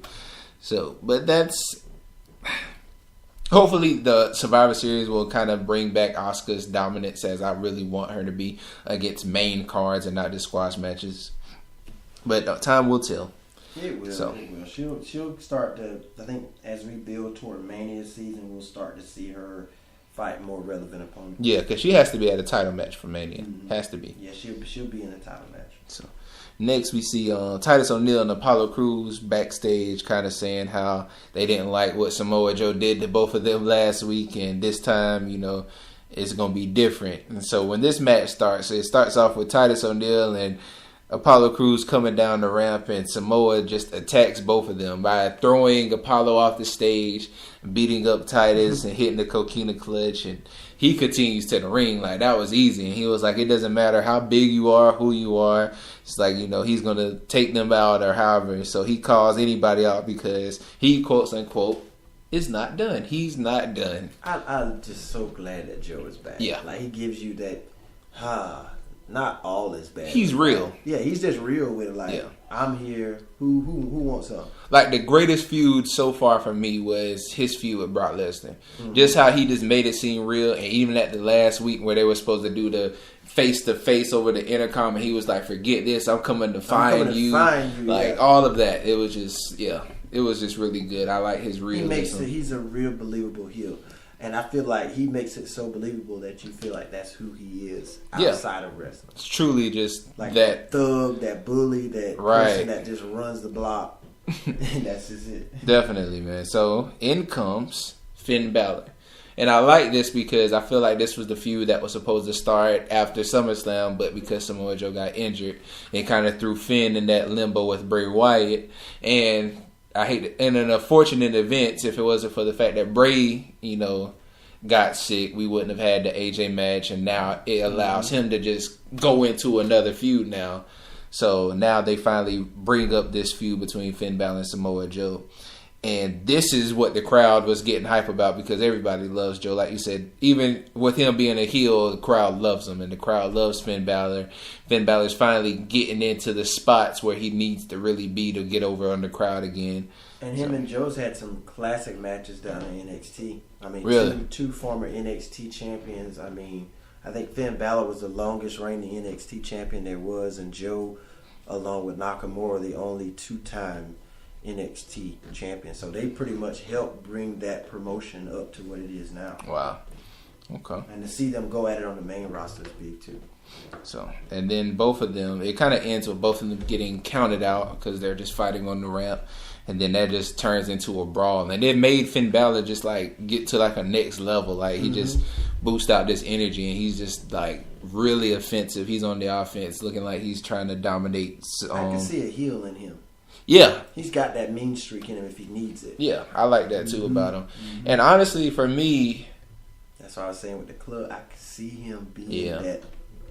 And his persona right now is kind of getting over more on me than the Demon King, even though we know the Demon King is like a special kind of situation. But for him to fight people like Samoa Joe or stuff like that, I don't feel like it's necessary, Like, I feel like him being Finn Balor is really good, even though I am a big fan of the Demon King persona. I really like that. I like how he seems more aggressive, and it seems like attacks sometimes don't hurt him as much. So I really like that character. But I'm really getting more favoring into the just pure Finn Balor. Yeah, I like the pure Finn Balor too. Now, the Demon King's good to see every once in a while, but Finn is the guy that he's going to wrestle every week on Raw. He's going to be there, whether he's a champion or not. Right. He'll fight anybody, whether it's a lower tier, whether it's the big, the big superstars like Joe. He's just that person that he doesn't care. As long as he's out there performing in front of the universe, the WWE universe, that's what he loves to do. Exactly. So then after this, we have Kurt Angle backstage trying to get in contact with Daniel Bryan to try to explain that, it wasn't him that did the thing with Kane. I mean, I had no idea Kane was doing this. Please give me a call. Do you ever notice on the phone scenes, like even with Daniel Bryan and sometimes with Kurt Angle, they're never on the phone. The phone is never on. It's just like they're just talking. You can see the black screen or the white screen. Like there's nobody on the call. Like with Daniel Bryan, like it would just look like he was just on a regular white screen. Like there was nothing there. Like whose phone is that white while they on the phone? Exactly. Like were you just on the internet while you on the phone for whatever reason? It's weird, but yeah. that kind of exposes certain scenarios. Like, come on now, make it real. Like, right. You act like we can't see that. So then in comes Jason Jordan, and Kurt tells him that even though it may seem as favoritism, he wants Jason Jordan to be his final member of Team Raw. And this threw a monkey wrench in everything for me because as we both were talking about before the podcast, we thought it was set up for going Roman to be the last member. Yeah. And now that Jason Jordan's there, it's like, what did he do to be on the team but beat Elias? Right. And you know what? Now, I'm going to say this because I remember when we started doing the podcast, we talked about how Roman Reigns was thrown down everyone's throat. Like, you didn't like him because he was pushed too hard. If what Kurt Angle did for Jason Jordan is the epitome of what everybody claimed Roman Reigns, because apparently for me, I've been blind to that, and I feel like I just think Roman Reigns is a good wrestler. So if what Jason Jordan has just been pushed so hard for is similar to what Roman Reigns has been, I am sorry. Because I am really upset with Jason Jordan being a part of this Survivor Series. I didn't think I would see that. Yeah, but like I said, we'll get into that later. I feel like it's a setup for something bigger that they want to do. He's not the caliber of any of those other people on the team. He's not a Finn Balor caliber. And I feel like what's going to happen, honestly, I feel like the spoiler is going to be somehow maybe somebody takes a shot and hurts Kurt Angle and it's going to set Jason Jordan off, and then he's going to be this savior of the team and just start suplexing everybody and win it. They let him get the pin to win it. He is. I feel like he is. Over SmackDown. And it's going to be because of whatever happens, like somebody hurts Kurt Angle and he's going to be like, my dad. He takes off his little the straps off his little Olympic thing and just go ballistic on everybody. And the crowd's not going to want it. Like, they're going to want it because you're on either Team Raw or Team SmackDown. So you're not cheering for Jason. You're cheering for Finn, Samoa, Kurt, and who's the fourth? Who's the other guy? Braun Strowman. So you're cheering for them, and just Jason Jordan just happens to be the one that wins it for him. Mm-hmm. And I really hope it's not going to be that blatant because it seems pretty obvious right now. But I mean, like I said, I feel like this is just one of them pushes. And then who do we have on SmackDown again? Shane McMahon, Shinsuke, Randy Orton, and Kevin Owens. No, Kevin Owens didn't make it. Oh, no, not Kevin Owens. Bobby Roode. So they got one more person. They got one more slot open. Okay. So I guess we'll figure out tonight. The caliber of any of those people. Randy Orton would beat Jordan. They're going to put Chad Gable in. You think so? It only makes sense because you remember when they did the Under Siege, like you said, you noticed that Chad Gable was the first to attack Jason. So that kind of was like a subliminal animosity between them two. So maybe they do it like that. They have nothing to do. Well, no. Tonight they're supposed to fight for the tag team belts tonight, right? Oh, Chad and Benjamin. Yeah. I didn't know that. Yeah, they're supposed to fight the Usos tonight. So even though I have no idea, and I feel like Raw isn't going to attack SmackDown back until next week, like you said, the idea that I could set this up would be that Raw does the Under Siege this time, and it happens during that tag match. And in this sense, Jason Jordan attacks Chad Gable first. And so now you have that blood feud, and almost like at Raw, that allows the Usos to take advantage, and they keep their title, and that gives that fight, and Chad can be like, you know what, Shelton, I gotta fight this man, like this is personal right now. I gotta get this. So I can see that. See, that's why we need to be. We got to do this, man. WWE. Could we just justify Jason Jordan being on Raw? We just justified him being on the Raw team is by putting Chad Gable and letting that have that little personal. We're taking their mistake and just making it better. We're healing it. We're healing it. Like it's like literally, okay, you made a mistake here, but you really can use this as a way to. We can twist it. Even though we made a wrong turn here, we still could get where we need to be. We're just leading you back to the right road. So yeah, I hope. Even though I feel like that's not going to happen, they're just pushing it for Jason Jordan to just be this savior of Raw. So yeah, that's what's going to happen. But after this, we have Bayley and Sasha coming on backstage talking about how they're not yet on the women's team. They feel like they're going to be up there because they're Bayley and Sasha Banks, and I love Bayley, so which should be on the Raw team, and Sasha Banks too. That should just be a given. Right? They should already be on. They shouldn't even have to earn a right. I mean, who else are you going to put on there? Mickie James. That's the only. Mickie James, Dana Brooke, and Dana Brooke. I forgot about Dana Brooke. Who else is they can't put Bliss because she's fighting Natalia. Exactly. So you really just have those two. Who else do you have? Honestly, if you want strength, I would put Dana. If I had to choose between Dana Brooke and Mickie James, I'm putting Dana Brooke in. Yeah, she's kind of that. Exactly. She's like strength. Muscle. Yeah. So, but then this leads into a women's tag match, which is Nia Jax and the captain, Alicia Fox versus Sasha Banks. This is your captain. This is your captain. Like, she is. I actually love it because I know they've been building her as crazy, but now the captain crazy, I like better. She's kind of a cute crazy. Exactly. Yeah, so it's not an annoying crazy. She's like, it's right. Cute acting like now, that. it was annoying crazy when it was the Noam Dar, Cedric Alexander situation. That was just pure annoying. But now this is like, you can tolerate it. She's feisty. Is like, so I like this one better. Yeah, I like this approach she's got. So it was a decent match. I mean, it's typical what you expect from Bayley, Sasha, and Nia. And Alicia Fox, they're kind of rebuilding her now. They're repackaging her as a stronger opponent, which I feel like is one of the situations that leaves her a victim to Asuka down the road. But Sasha ends up winning by reversing a roll-up on Alicia Fox, turns it into a bank statement, and she gets the W. And so Alicia rolls out, and she was like, Sasha, I need you. I want you to be on the Raw women's team at Survivor Series. But she hasn't picked the fifth, and she just left Bayley. Overlooked Bayley. And Bayley's Bayley's just like, really? So that's why I'm saying, like, who else would she... who else is there to pick? And I feel like, I don't know if she's trying to make like a feud between the three, Sasha and Bayley, or what they're going to do is put Bayley in a triple threat match next week against Dana Brooke and Mickie James so she can win the last thing. Because you know how they love to do the multi-person matches. So that's how they're going to fill that spot. If I see another one of them, I'm going to gouge my own eyes out. Monday Night Raw. Watch this triple threat match happen. It's for Bayley's chance to get in there. And I wouldn't be surprised if by some chance she might lose it. Just by whatever reason. Because I feel like they really aren't pushing Bayley. They have to have Bayley, almost like an Enzo kind of situation. Because she's marketable. Yeah. They get the merchandise and people love her. The crowd was singing to her. Exactly. Like that. Every time they go overseas like that, they start singing that song to her. Yeah. And she just eats it up every time. Yeah, it looked like she was crying. Cause I saw her kind of rub her eyes a couple of times. So, yeah, I'm really happy for that for Bayley. Because like I said, I really love Bayley. I love her, even though you say sometimes she has limited wrestling. And I like how she said, if I'm on the team, it's going to be hugs or consolation. Right. I just can't see her as being me like Bayley. Yeah. No, you can't. No, I'm so used to you just being this good-hearted, nice, huggable, funny person. Yeah, if they ever do that little like feud between Sasha and Bayley, if they make her a heel, they just need to make her like dark and gothic like Paige. But I don't think they could do it. It just can't. And with the fact that they saying that Paige might be returning soon, even though this. From Wrestle Talk TV is saying that it's possible that she might go to SmackDown. I couldn't see two goth people. Like, I would rather...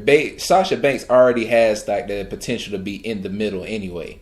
Like, she's just the boss. Like, I don't... I'm the best anyway. She just happens to like Bayley, and people like her. So, it would be easier for Sasha to just turn on Bayley, and then she be the bad girl versus Bayley repackaging herself. Like, now she has to get rid of the inflatable tube people. She can still have the tube people. They just be... Everything is black and dark. I wouldn't like that. And she just had this dark, grim theme music. I wouldn't like that. Or she could be packaged like Sami Zayn. Like, Sami Zayn is literally the same person. He's just a dick now.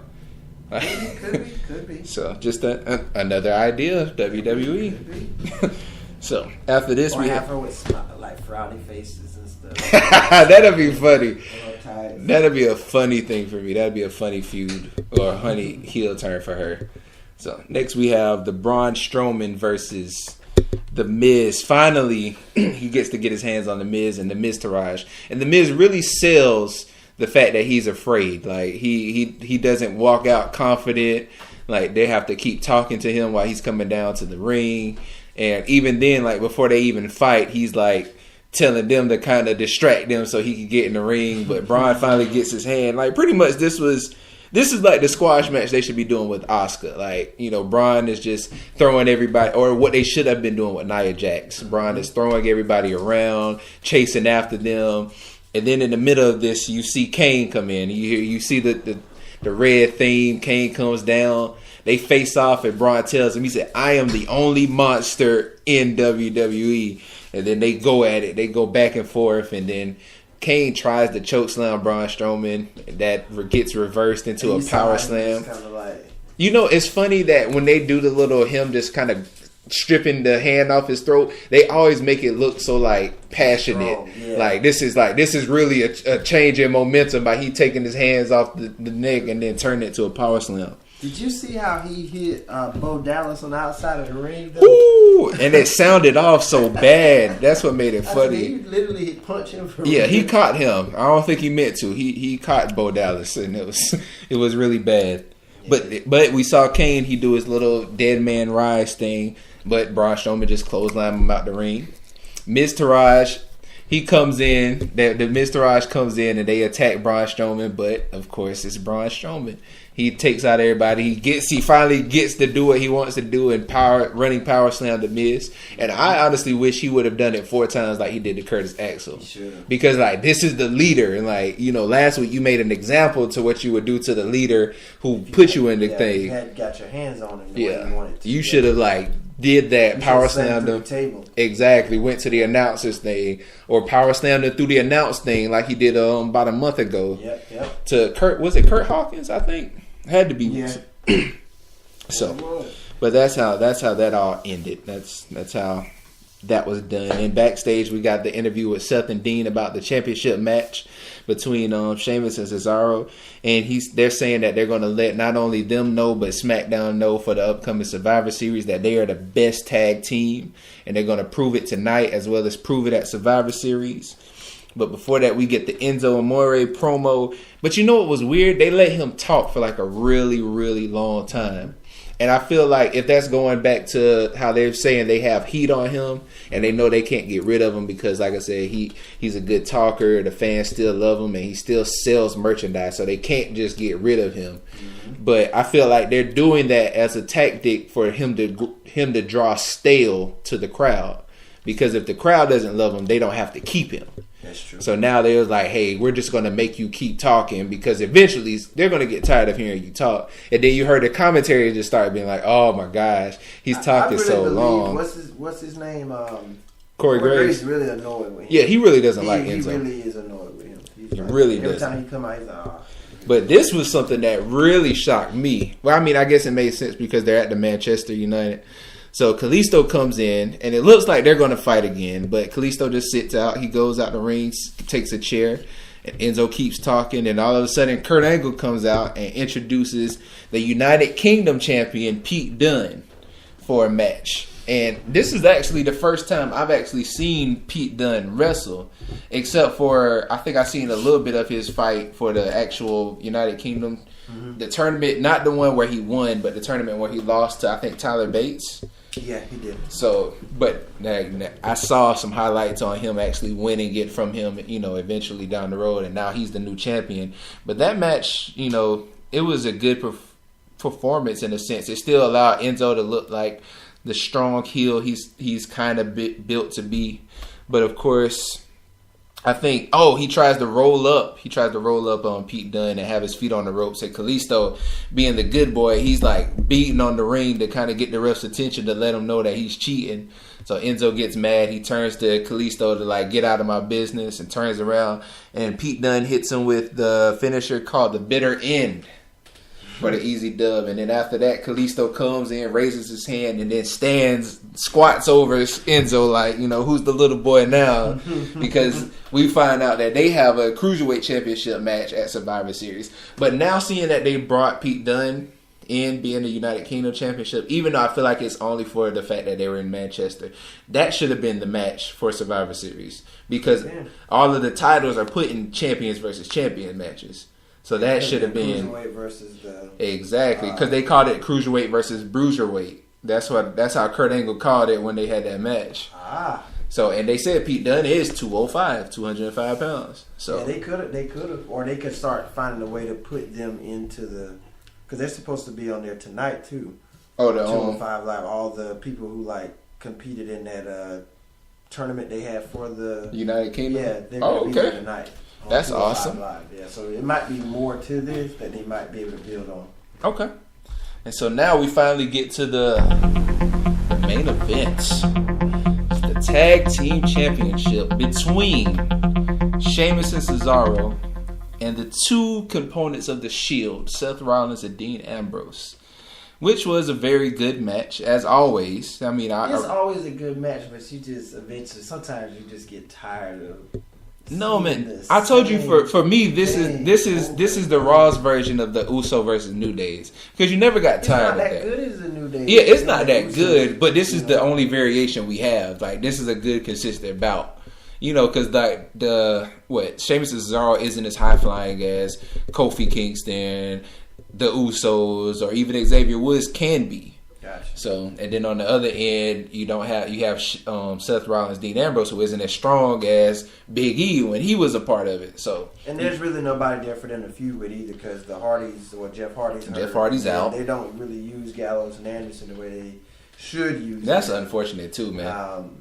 And there's really no other tag teams, because I think the Revival, they're injured. One of their players, one of their guys on their team is hurt. So they need to bring the Authors of Pain from NXT.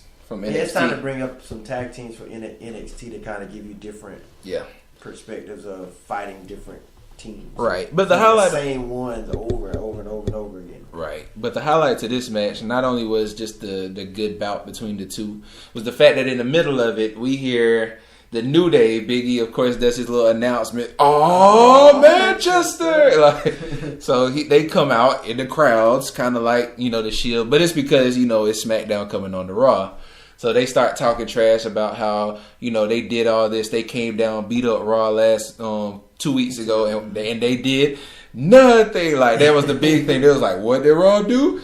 Nothing. And so and you see Kurt Angle is like, he's hyped, he's rallying everybody. He's like, they're here, come on, let's go out there. And so, but I mean, the New Day does make it seem like it was like getting ready for Under Siege Part 2. And so by that time, Kurt Angle has the whole Raw roster out, and they're trying to go up the ramp to protect the ring from them. But in the New Day, they just go back into the audience. They go back up the stairs. While this is going on, Seth and Dean are like trying to make sure, like, we're ready. Where are y'all coming at? Because they think that's the whole SmackDown roster. But Sheamus is like, okay, you're not paying attention to me. So I'm going to hit this bro kick on Seth Rollins, get this pin. Dean finally realizes it, but Cesaro wraps him up before he can get in the ring.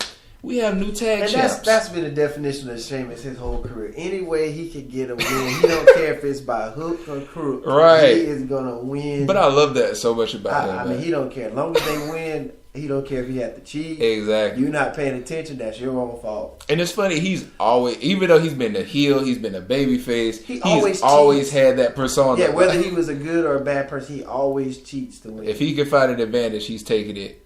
He is. So we have new tag champs. So I mean, unless if they invoke their rematch clause next week, you know, it's gonna now be Sheamus and Cesaro fighting SmackDown's the Usos. And I really want to see Seth and Dean fight the Usos. I think that's a bet. That's the only match I really cared about on the whole. But this is why. All right. So now I get to explain why I think it happened. Because as we know, Roman Reigns has been out because of illness. And so they haven't been able. You know how I feel about the Shield, and so now they haven't been able to fully repackage the Shield, because even before their first pay-per-view, this the last one, what was it? TLC. They couldn't because Roman Reigns took ill, so then they had to put Kurt Angle. But it's never been the pure Shield in a match. Exactly. Continue to delay that. Yeah, right. So instead of trying to separate them, put Roman Reigns on Team Raw, put Seth and Dean in the tag match, now they can they're setting up this build for the Shield to fight the New Day. And I feel like that's going to be the determining factor as far as this Team Raw, Team SmackDown pay-per-view. Because when you think about it, when SmackDown first went under siege, the people who led it was the New Day. Yeah, now that you say that, look back, they were, and then you saw the Shield in the back fighting them. Exactly. So that could be, now that you piece it together like that, it could make a lot of sense. It's just a lot of underlying stuff that wasn't like on the forefront, right, for you to see at the beginning. But now it's making sense, and then it just cost the Shield the tag championship. Exactly. So exactly. We'll see. We'll see where. Yeah. No, I mean, I think it's. No one expected them to lose, but then you heard the way Seth was talking last night. Like he was asking Renee Young, "You don't want them to win, you right? Don't want yeah, they kind of exaggerate when somebody loses.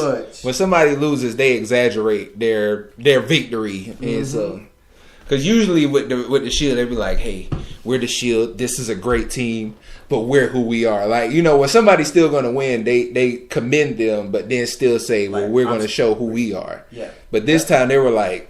Who are they? They're ugly. Nobody wants them. Somebody smells. Yeah, there's like Sheamus smells, and with Cesaro with his teeth. Like, who wants that as the champion? So, yeah, that kind of was the foreshadowing to their loss. Gonna lose, yeah. So that is Monday Night Raw. I mean, what's your rating for it? If you had to rate Raw tonight, last night. If I had to rate it out of 10, it would be a 4 A 4 out of 10. Like, man, Raw is just. I mean, I guess the only highlight I like to see Finn Balor and Joe when they fought. Yeah, that was the match of the night. I don't like the fact that Jason Jordan's on the team. that just took points away right there. I mean, seeing Sheamus and Cesaro fight Seth Rollins and Dean Ambrose again for like the 10th time in the last 2 months is just like I want to see something new. I want to see something fresh that I haven't seen before. Give these other tag teams an opportunity, and the way that they can just go to Kurt Angle and just whine and he just gives them whatever they want, it just really wasn't a good show overall for me. I didn't like the guitar on the pole match. Yeah, that was stupid. What else happened? The Asuka squash match. Didn't care about that. I'm losing my interest in Asuka because they haven't built it. It was really nothing to really hold my attention to be like, oh, I need to watch this. Now, the Strowman Miz thing, I knew that was going to turn out the way it was because, like I told you last week, him and Kane was in the same building, but they never crossed paths. Right. So how can, unless you, like how you said, Strowman wanted to take care of the Miz Taraj first and then get them out of the way to focus on Kane. Exactly. But then Kane came out and it was just, it didn't do nothing for me either. So that's why I feel like it's a 4 out of 10. 4 out of 10? Okay. And then you make the Shield lose the belts. Then you ruin the best match on Survivor Series with the Usos and them. I'm gonna say my part. I know what your logic is. I'll say my part. What's your rating? Your rating? If I had to rate it out of 10. It better not be a 7. It better not be a 7, C. Moody. Even though there's still the downsides, the Jason Jordan being added is just really bad. The guitar on the pole match was horrible. The Asuka squash match is losing my interest. But we have on the brighter side. I like no bright side. There is. Listen. There's a twist now because Sheamus and Cesaro took the belts from what we thought was going to be an already set match for the pay-per-view. So that's changed. That was a shocker, and the fact that they took advantage against the Raw, supposed to be protecting themselves from SmackDown, kind of gives them more of a heel push because they're like, we still care about ourselves. Take them out, and we're going to get these belts. So, titles, because like you said, Vince McMahon doesn't like the word. Vince wants you to say titles, you cannot say belts. So, the titles, they got that. Right. Braun Strowman demolishing The Miz Taraj, and Kane. We had, like you said, the Finn Balor. You excited to see that? Yeah. It did. It really did. Oh my God. The Finn Balor Samoa Joe, which I said was the match of the night. That was the match of the night. And then the Sasha Bailey versus Nia Jax and Alicia Fox. That was a middle match, and I still like Alicia's persona is what's making me excited about the women's SmackDown versus Raw match. So I have to give it a 7, man. I have to give it a 7. I got to because what show did you watch? Because now listen to the new pattern. Now we have the new match. It's a possibility that we're going to see the Shield versus New Day match, which I feel now is going to be the match of the night. So, I mean, even though I think the Sheamus and Cesaro Usos thing is going to be good, but like I said before the podcast, I feel like if you take the titles off, we have 2 mid-card players, the Usos, that would just fight, mid-card tag team. And Sheamus and Cesaro, you split them up. They're 2 heavyweight competitors, so it shouldn't be an equal match. But SmackDown has built them up so great with their feud with the New Day that it's going to be better than what I just can't take the New Day seriously when they fight in the Shield, because the Shields are like the thugs, the gang bangers, and the New Day, That's why they happy-go-lucky, like right. But now you see they've kind of made them strong because, like I said, they led the SmackDown siege under siege. They came down to Raw and talked trash. So now they're kind of building them up, like, you know, y'all suck. Like, who's gonna face us? Like, they're kind of throwing their hat in it already because technically they weren't really involved in anything. They weren't. So, and then I didn't know what Roman was going to be doing for Survivor Series anyway. And the fact that once they picked Jason Jordan, the first question comes to mind is like, okay, what is Roman? Yeah, I thought what is Roman Reigns' role at Survivor Series? Honestly, I thought Roman was probably going to still be sick, but then I saw what the New Day did, and I was like, that makes sense. Then they announced earlier that night he was going to be back next week anyway. Did they? I missed that. Yeah, they did. They said he'll be back right at the beginning of when they were coming down. Oh, okay. For the match, I sped past it. That's why. So they said Roman Reigns will be back next week. Okay, but yeah, that's why I'm giving it 7 out of 10 because it's a lot of twists now. Raw hasn't been that surprising to me before, and the fact that they had that surprise that's leading into multiple things it excites me, to say the least. I apologize. I don't want to share the same excitement that you have, but I'm glad. I love to see you excited, man. So if that makes you happy, then that's correct. I appreciate it, man. So that concludes Monday Night Raw, WWE all together because we are podcasting, recording, so to speak. We are live right now before SmackDown Live, so we won't be able to recap that. Hopefully, we'll at least be able to give you little tidbits of it when we come back next week. Jinder Mahal keeps the belt. Just know Jinder Mahal's keeping the belt. We're going to find out who's the last person, most likely tonight. It'll be weird unless they're bringing back somebody to find out next week. They're pretty much going to do it tonight. And what else is happening? I think Gable and Chad Gable. They're supposed to be. They have their title match. Yeah. I think the Usos are going to lose it. No, not lose it. No. Because I wouldn't want to see I don't want to see Chad Gable, Shelton Benjamin versus Sheamus and Cesaro. I don't want to see that. So yeah, the Usos have to keep that, and then whatever they do next week with Sheamus and Cesaro, possibly giving a rematch to Seth and Dean. Whatever. We'll see. We will see. I hope they kind of make more sense of this next week, so we'll know what Survivor Series is actually going to look like. Right. Because right now the booking and the creativity is really not there. I mean, but tonight, we wasted a whole episode of Raw last week on a horror film type thing. Miz and old Braun Strowman's back. So hey, that was wasted time. That was the best part of the show, though. Building toward this pay-per-view. That was the best part of the show for me, though, is to give them. Which is weird that they did all that. They had the Trick or Street fight, and they hardly had anything at SmackDown, and that's Halloween. Like that's the Halloween day. Was the same day as SmackDown Live, and all they did was have two people dress up. We have a pay-per-view to build for. We don't have time to waste. We don't have time to, we got a big exam coming up. We're going to study for the exam. We're not going to go and party and have a good time. And I guess considering that Raw is the longest show, the flagship show, they had to do the theme thing on Raw. And like you said, for the kids and stuff, but still. Right. So, coming up, when we come back, we will get into In Other Sports. We're going to talk about the NBA season, which is why we have our guest here, DJ ROWELL, as well as recap the MLB World Series. We are Sports Moods, 2 Moodies, 1 Duty, Sports. We'll be right back.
What's going on, guys? We are back. C Moody, as always, with D Moody. And we are Sports Moods. 2 Moodies. 1 Duty. Sports. We're going to dive into MLB real quick because, as we know, in this past week, the World Series has been concluded. We have our champions, the Houston Astros. Yes. So we're going to let D Moody talk about that before we dive into the NBA, which we have a guest to kind of give his intel and his knowledge. And we're going to let you know who he is coming up after we talk about the MLB.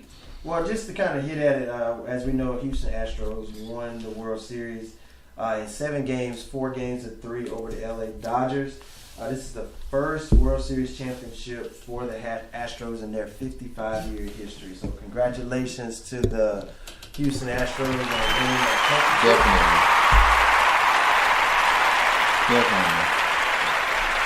Definitely. Oh. And just given the fact all the city of Houston has been through this year with the hurricanes and just their professional sports teams, really all they have to hang their hat on right now is the Houston. Astros, and the Rockets are looking. Yeah, the Rockets are a promising team. Yeah, they're a promising team, so we'll see what they do as far as the NBA is concerned. But again, big ups to the Houston Astros. Just a quick recap of everything that's going on in MLB right now. The MLB awards are going to be coming out pretty soon. They've already determined who their finalists are going to be. Okay. So for the American League MVP finalists, you got Jose Altuve. For the Astros, Aaron Judge from the Yankees. He's got a chance to be the Rookie of the Year and the American League MVP. So it's amazing that with all this that he's done just in this year alone, and you said it didn't hit me that he's a rookie. He is a rookie, and this year was actually supposed to be somewhat of a rebuilding year for the Yankees. They didn't a lot of the odds makers and stuff didn't expect the Yankees to be as great as they were. And this rookie, he had 52 home runs. He's putting himself up there with Babe Ruth and Mantle and all the Yankee greats. So Aaron Judge is in consideration for the American League MVP, and Jose Ramirez from the Indians.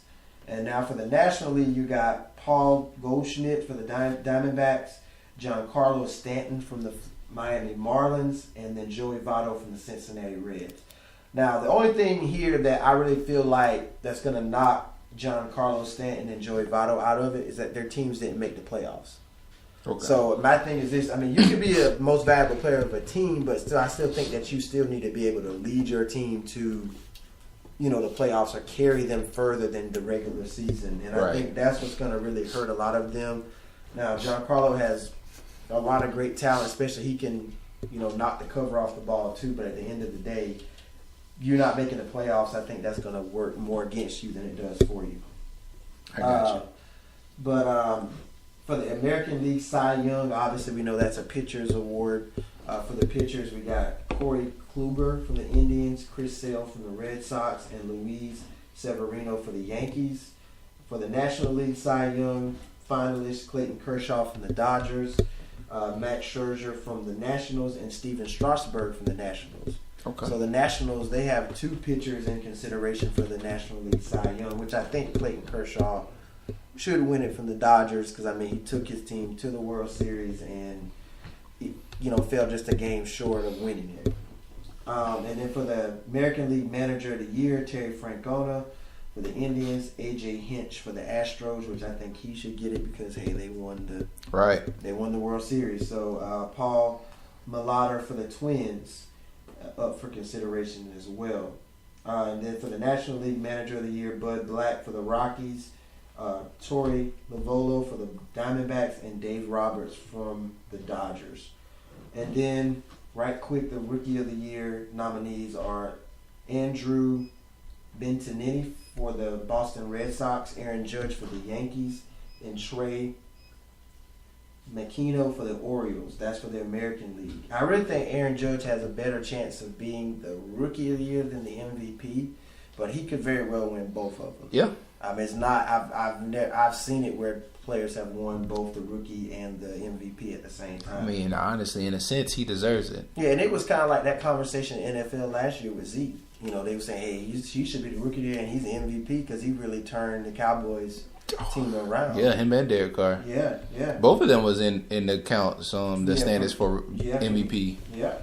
And then for the National League Rookie of the Year, Josh Bell for the Pirates, Cody Bellinger for the Dodgers, and Paul Dijon for the Cardinals. So we'll see in the upcoming weeks when the voters get a chance to vote to see who they decide who's going to win all these different types of rewards for the MLB. But again, congratulations to the Houston Astros. They are the World Series champions, the first title in their 55-year history.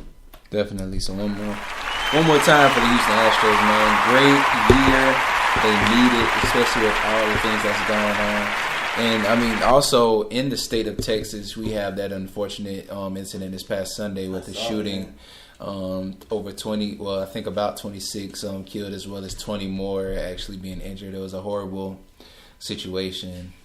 And all we can do is have our prayers and our thoughts go out for those families. Everybody who suffered, I know they said the majority of the shooters' victims were children. I think the youngest being 5. Wow. So, I mean, that's very sad. It's just been a lot of tragedy between that shooting, like you said, the storm. And then the wildfires out in California, too. Yeah, it's a lot going on in that side of the country in general. So, it's just, for them to have that, that's just a good spark. And just what happened in New York last week, too. Yeah, it's just so much stuff going on everywhere. Yeah. So, I mean, I'm glad Houston can find something to celebrate. Even though, I mean, people's lives matter more than these games. In the end, it's just sports. Mm-hmm. But, it's something that, it gives us a moment to kind of take our minds away from tragedy. I agree. So, but, that's D Moody. He gives us the MLB. Like we said, Houston Astros are the champs, and we'll find out the results on Rookies of the Year. See what's the other Cy Young. I was gonna say it so wrong. I was gonna say CY Award. See, that's why you're here. That's why I needed a partner. I'm not that big on baseball either, but So now we're going to get into the NBA, which is why we have our guest who's been patiently waiting and eager to get up here. We have our man DJ ROWELL coming in for the first time. Not only is this our second week actually going live, it's the first time we have a guest on board. So we appreciate you for coming and being the first. Oh, man, I'm excited to be here. It's all my pleasure. Let's get into it. Yes, sir. So, I mean, I know you have a basketball background. And, I mean, we know who you are and what you have done. But, for the people who don't know, you want to inform some of your accomplishments or just what you've done. Like, what has basketball been to you? Because you've here for the NBA because you know basketball. You live basketball. That's a part of who you are in a sense. I mean, I know you have a lot of other stuff, adventures, but I mean, basketball has been a major thing for you. Well, starting off, man, basketball has been my life, man. It's been a navigational tool, so to speak, of how I've gotten to point A to point B. Just to start off, it's been my platform all of my life. Started off here in Marion, 1,000-point scorer, transitioned on to college and played college ball, and had some pro aspirations, and I'm actually exploring those options right now as we speak. Awesome. So awesome, basketball's been everything to me. It's been life. Ball is life. Hey, ball is life, man. Are you going to join the Big Baller brand then? I haven't reached out quite yet, but we're chatting. We're chatting. I'm gonna call you, man. Definitely, man. So, I mean, who do you feel, before I even recap some of the games that happened over the weekend, like who is your team and versus who do you feel is already you can see being at the finals this year? So right now I don't have a team. I've always been, I was always a huge Kobe Bryant fan, and when he retired, so did I respect that. Yeah, my admiration for the NBA, so to speak, a little bit as far as watching them. But I have gotten back into it this year, and there's a lot of exciting teams coming up right now. The most interesting team thus far, I know everybody is probably speculating, but it is definitely the Cavaliers. Okay. I believe their record's like 4 and 6? 4 and 6 right now. 4 and 6. Yeah. With the addition of Dwayne Wade, everyone thought that was probably going to be over the top. As far as putting them to the finals already, but they're having some struggles right now. Not really gelling. But LeBron's had this problem in Miami once before, trying to get all that talent to coexist and come together. I think they'll get it together. Isaiah comes back after January with that hip injury. So they've got a lot to still look forward to. Oh yeah, definitely. You can never count out a team that has LeBron James on it. Honestly, and it's super early too. Yeah, it's only right now. I'm looking at the standings. They're 12 in the East. We have this conversation again in February, March. They're not 2 more games. Yeah, they're going to be in the top 3, hands down. Yeah. So yeah, definitely, man. So I'm gonna go ahead and recap these last few weeks this last weekend of basketball. We see the Lakers overtaking the Grizzlies 107-102. The Cavaliers lose at home to the Hawks 117-115, man. And the Hawks are like a 1-win, 2-win team at the most. As of right now, bad right now, they had a spurt a couple of years ago where they had a good playoff run, but since then they've broken up a lot of their key people. They're gone in different areas, and it's really made a difference for their progress now. The Heat overcome the Clippers, who, at a sense, a lot of people were saying that the Clippers are becoming a better team without Chris Paul, which is, weird to say. I guess it gives a lot of chance for people like Blake Griffin to kind of coexist on his own instead of him having to be fed the ball, versus beforehand. You had an input? I think the schedules, they've played some fair teams right now. They haven't played any stellar teams, but I think that they will be exposed with all-star point guard Chris Paul not being there to spoon feed Blake Griffin and DeAndre Jordan. DeAndre Jordan will, amongst all, be the most consistent on that team with rebounds, blocks. Last game he had 10 points and 19 rebounds, maybe quite a few blocks, but he will be by far the most consistent piece there. Blake Griffin's going to go up and down, and he's not all around power forward. Tell me what you think about Austin Rivers, bro. Austin Rivers is coming to his own. Came to the league way too early. He's never going to be an all-star guard, but he is a solid contributor. I like him for 10 to 12 points a game. Here and there he'll explode for a 20-point game, but he will be no more than a 10 to 12 point scorer and a shooter. So he's good for spurts. Not enough to change a team, but just a great addition for what you already have, for more weapons. I'm sorry. No, you're fine. I didn't mean to cut him off. No, I was gonna say I like him for his grit. Like he still has the play. Well, you know who his hunger father is. For it, huh? You know who his father is. Yeah, of course. Being his father's Doc Rivers. In his DNA. Right. So he has to have the hunger for it, definitely. And that means you're playing for your father. So that's the other. I feel like in the back of it, whenever if they ride home together, it's like, son, what you did today? what was that? I don't know how often they ride together. Harder on him than anything. Oh, I would definitely be harder on my own child. Oh, I would hate to see LeVar Ball take a team and actually have Lonzo on it. I don't think any of us want to see that. Any of us want to see LeVar coming to coach in the NBA. Somebody bring him into the league. That would be horrible. Some other key games from over Sunday. The Spurs do beat the Suns 112-95. The Knicks without Carmelo Anthony are beating the Pacers without Paul George 108-101.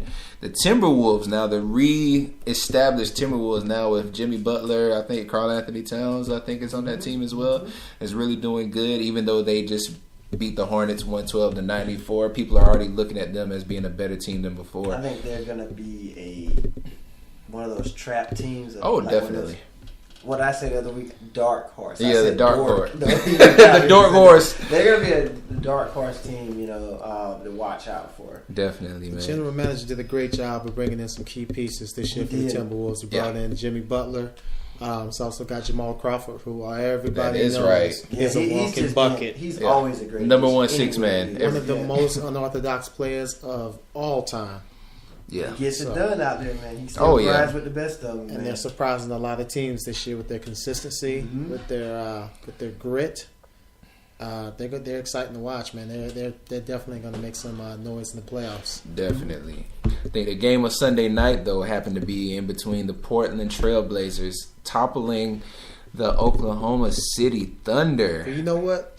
My boy Damian Lillard is a monster. Oh my Some goodness. people call him Dame Dollar if you listen to him rap. Yeah, if you rap, yeah. He's an extraordinary lyricist. Like, a lot of people don't know that he can really get down on the microphone. Which is funny. Was OKC? They had everybody, correct? Everybody was there. Melo, George, and all of them except for Carmelo. He got ejected, correct? Yep, Carmelo did get ejected that game. Which that was is bogus. Right. Yeah, it was the most random thing for him to get ejected off of. Yeah. So that was horrible. I mean, he did leave with 15 points. Paul George pulled out 27. Russell Westbrook is always going to be the scorer. Has 25, 9 assists and 6 rebounds. But like you said, Dame Dollar having 36 points and 13 rebounds. He's a man on a mission. He is the most underrated guard. That's true. He has been the most underrated guard for the last few years, and he does nothing but prove himself every game in and game out. Yeah. I just wish he could get more pieces around him. I wish Aldridge would have stuck it out and stayed, but I just want them to really build around him, maybe try to get a key. Yeah, I thought they were going to try to splash in the free agency when we got all these big signings here and there. I thought Portland would try to bring another talent there with him. But, I mean, he's carrying him on his back. I mean, he really has. I don't see anybody coming to play with Damian Lillard. I think he's a fabulous player, but I just don't think there's enough around him. Not only that, but who wants to be in Portland? I mean, Portland's they don't not one any of those superstars. The last superstar before him was Brandon Roy, and then before Brandon Roy, what was it? No. Clyde Drexler back in the day. Well, they had a couple years with what's his name, David Stoudemire, got out. Donnie Wells, I think, but they weren't really, true world beaters or anything like that. Right. Also, their center, Joseph Nurkic, he had a pretty good game for the Trailblazers. 25 points, 8 rebounds. That's solid. So, that also, every point matters. Absolutely. For him being the second highest scorer on the team for them to pull it out against the Oklahoma City Thunder with their big three now in the Western. And so over Monday night, we also see the Celtics, which has been on a tear. 9-game winning streak. They're beating the Hawks 110-107.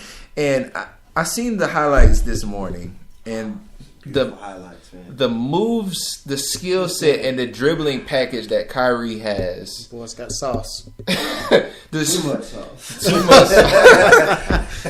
This man just he embarrassed the Hawks. Even though it was a close game, just his single performance was embarrassing on the Hawks, and just how he cut through everybody just to still score at any time, racking up 35 points. I mean, listen, a lot of people, including myself, thought Kyrie was out of his mind to make that move to the Celtics, and especially losing that home opener, and losing Gordon Hayward against LeBron. I said it was all over. Right. 9 games later, this guy's won every game since. They're first in the East. Of course, the East and the West, the balance there is completely off. The West is way stronger than the East. Definitely. But still, that's quite impressive to not have the key components out for the season, and you've still gone on a 9-game winning streak. Yeah, and I think a lot of that goes to Kyrie's ability and his skill set, but also to Brad Stevens is a heck of a coach. Yeah.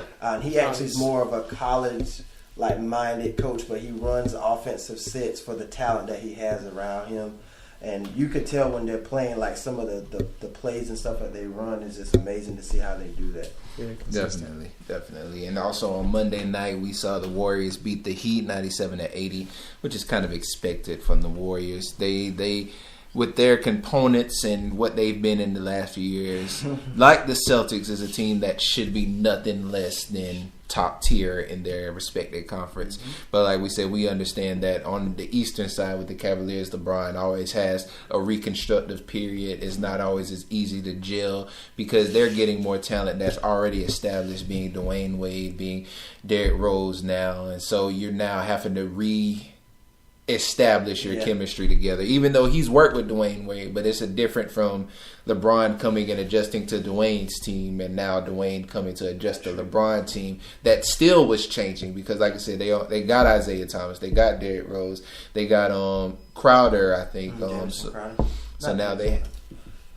I can't remember his first name. I'm thinking of the Jay Crowder. Yeah. That's right. And so they have a lot of different. It's a whole different team in there right now. So. Yeah, I agree. But now, I was listening today on ESPN, like they were talking about the struggles of the Cavaliers.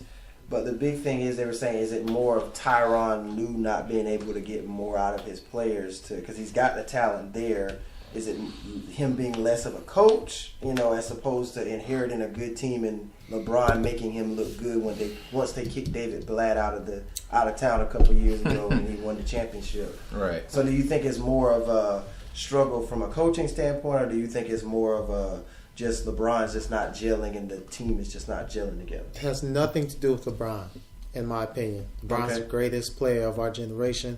LeBron brings it.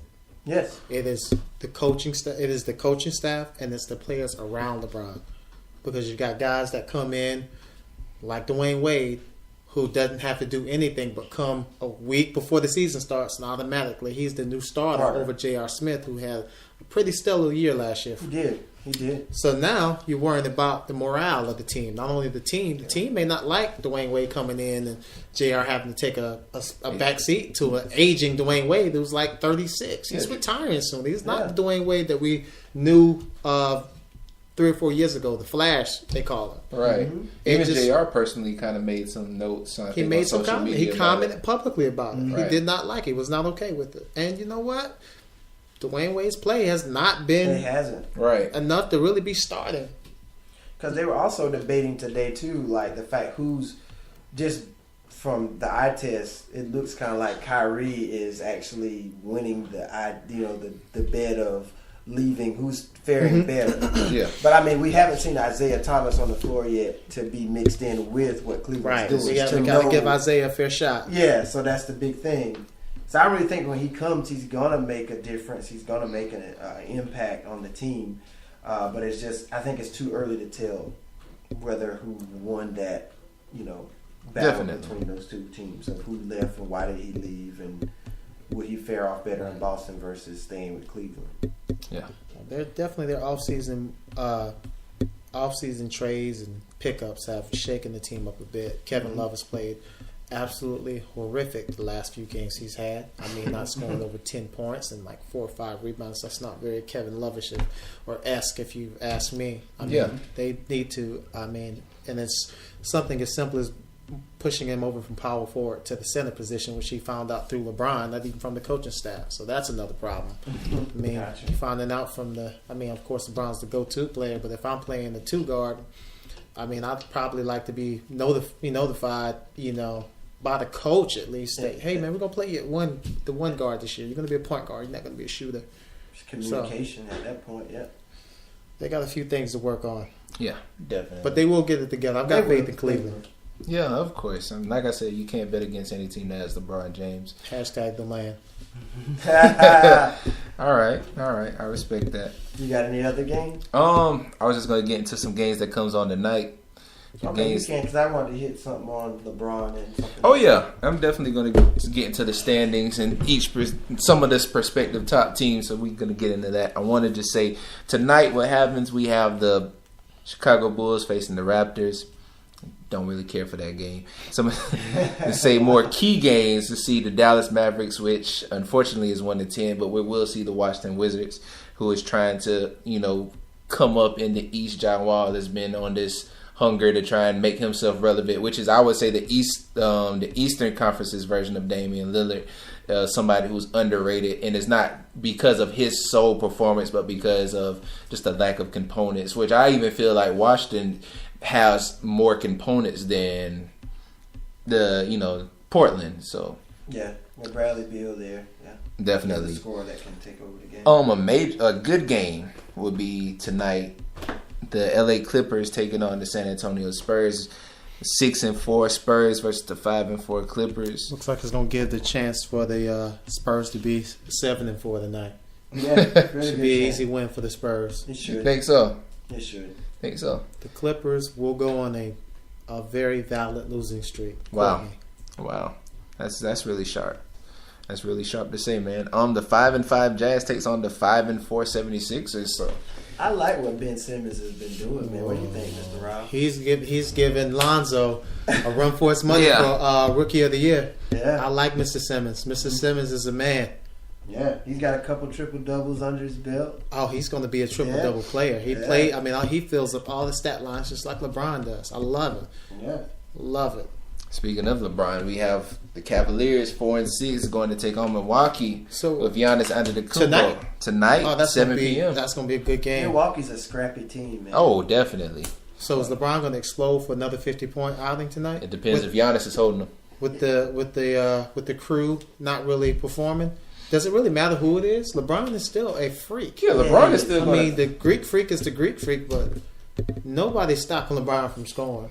He may take a shot that doesn't go in. He's gonna get hit. So here's the better question: What is Giannis going to do to maintain and withstand the Cleveland Cavaliers, if possible? Giannis is going to have to be Giannis. He's going to have to do him.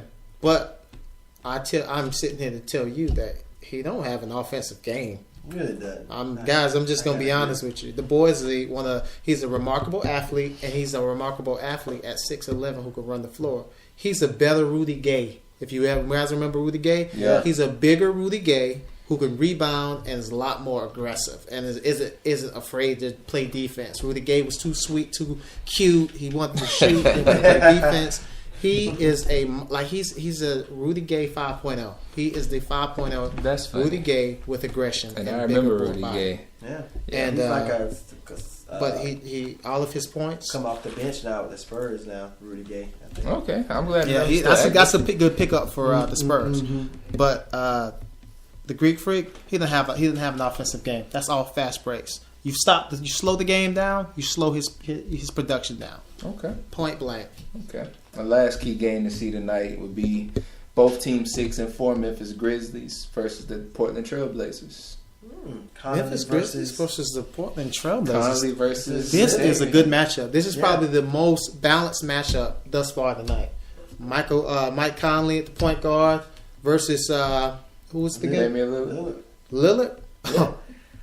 I think Lillard got that, bro. Yeah, Lillard's beating Dame got that offensively. People don't realize how calm and collective, and how balanced that Mike Conley keeps that team, because they're not an offensive team. Mike Conley keeps that offense going. Yeah, they're a defensive minded team, and they're a strong defensive team. Mm-hmm. So if Lillard doesn't go off, what are the chances of them winning? If Marc Gasol goes off too.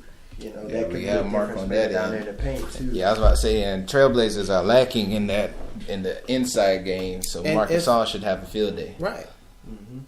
I didn't understand how that was going to work when they let Zebo go, but I was just with Gasol, he should be able to handle it underneath in the paint, and he's been doing a really good job so far this year. We're definitely gonna. I'm gonna go Memphis. I think Memphis on that. I'm not gonna go Portland. I think Memphis will get it too. I think Lillard will have a performance, but as always, enough to. Not a lot of people stop Lillard. Yeah, but himself. Just because I like to stir the pot, so I'm gonna go against it. You definitely stir the pot. He loves to go against. He's against. That's not a very. I just love to build tension. That's what I'm here for. Just let's see what happens. So, go ahead. No, I was gonna say. So we got we're you guys are going Memphis. And I'm taking Portland. So I'm just gonna backtrack. Well, it's obvious Wizards over Mavericks.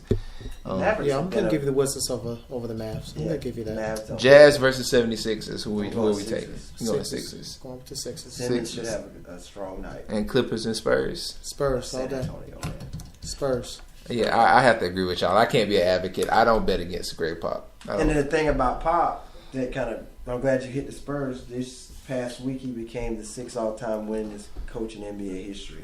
He deserves 1,156 career wins.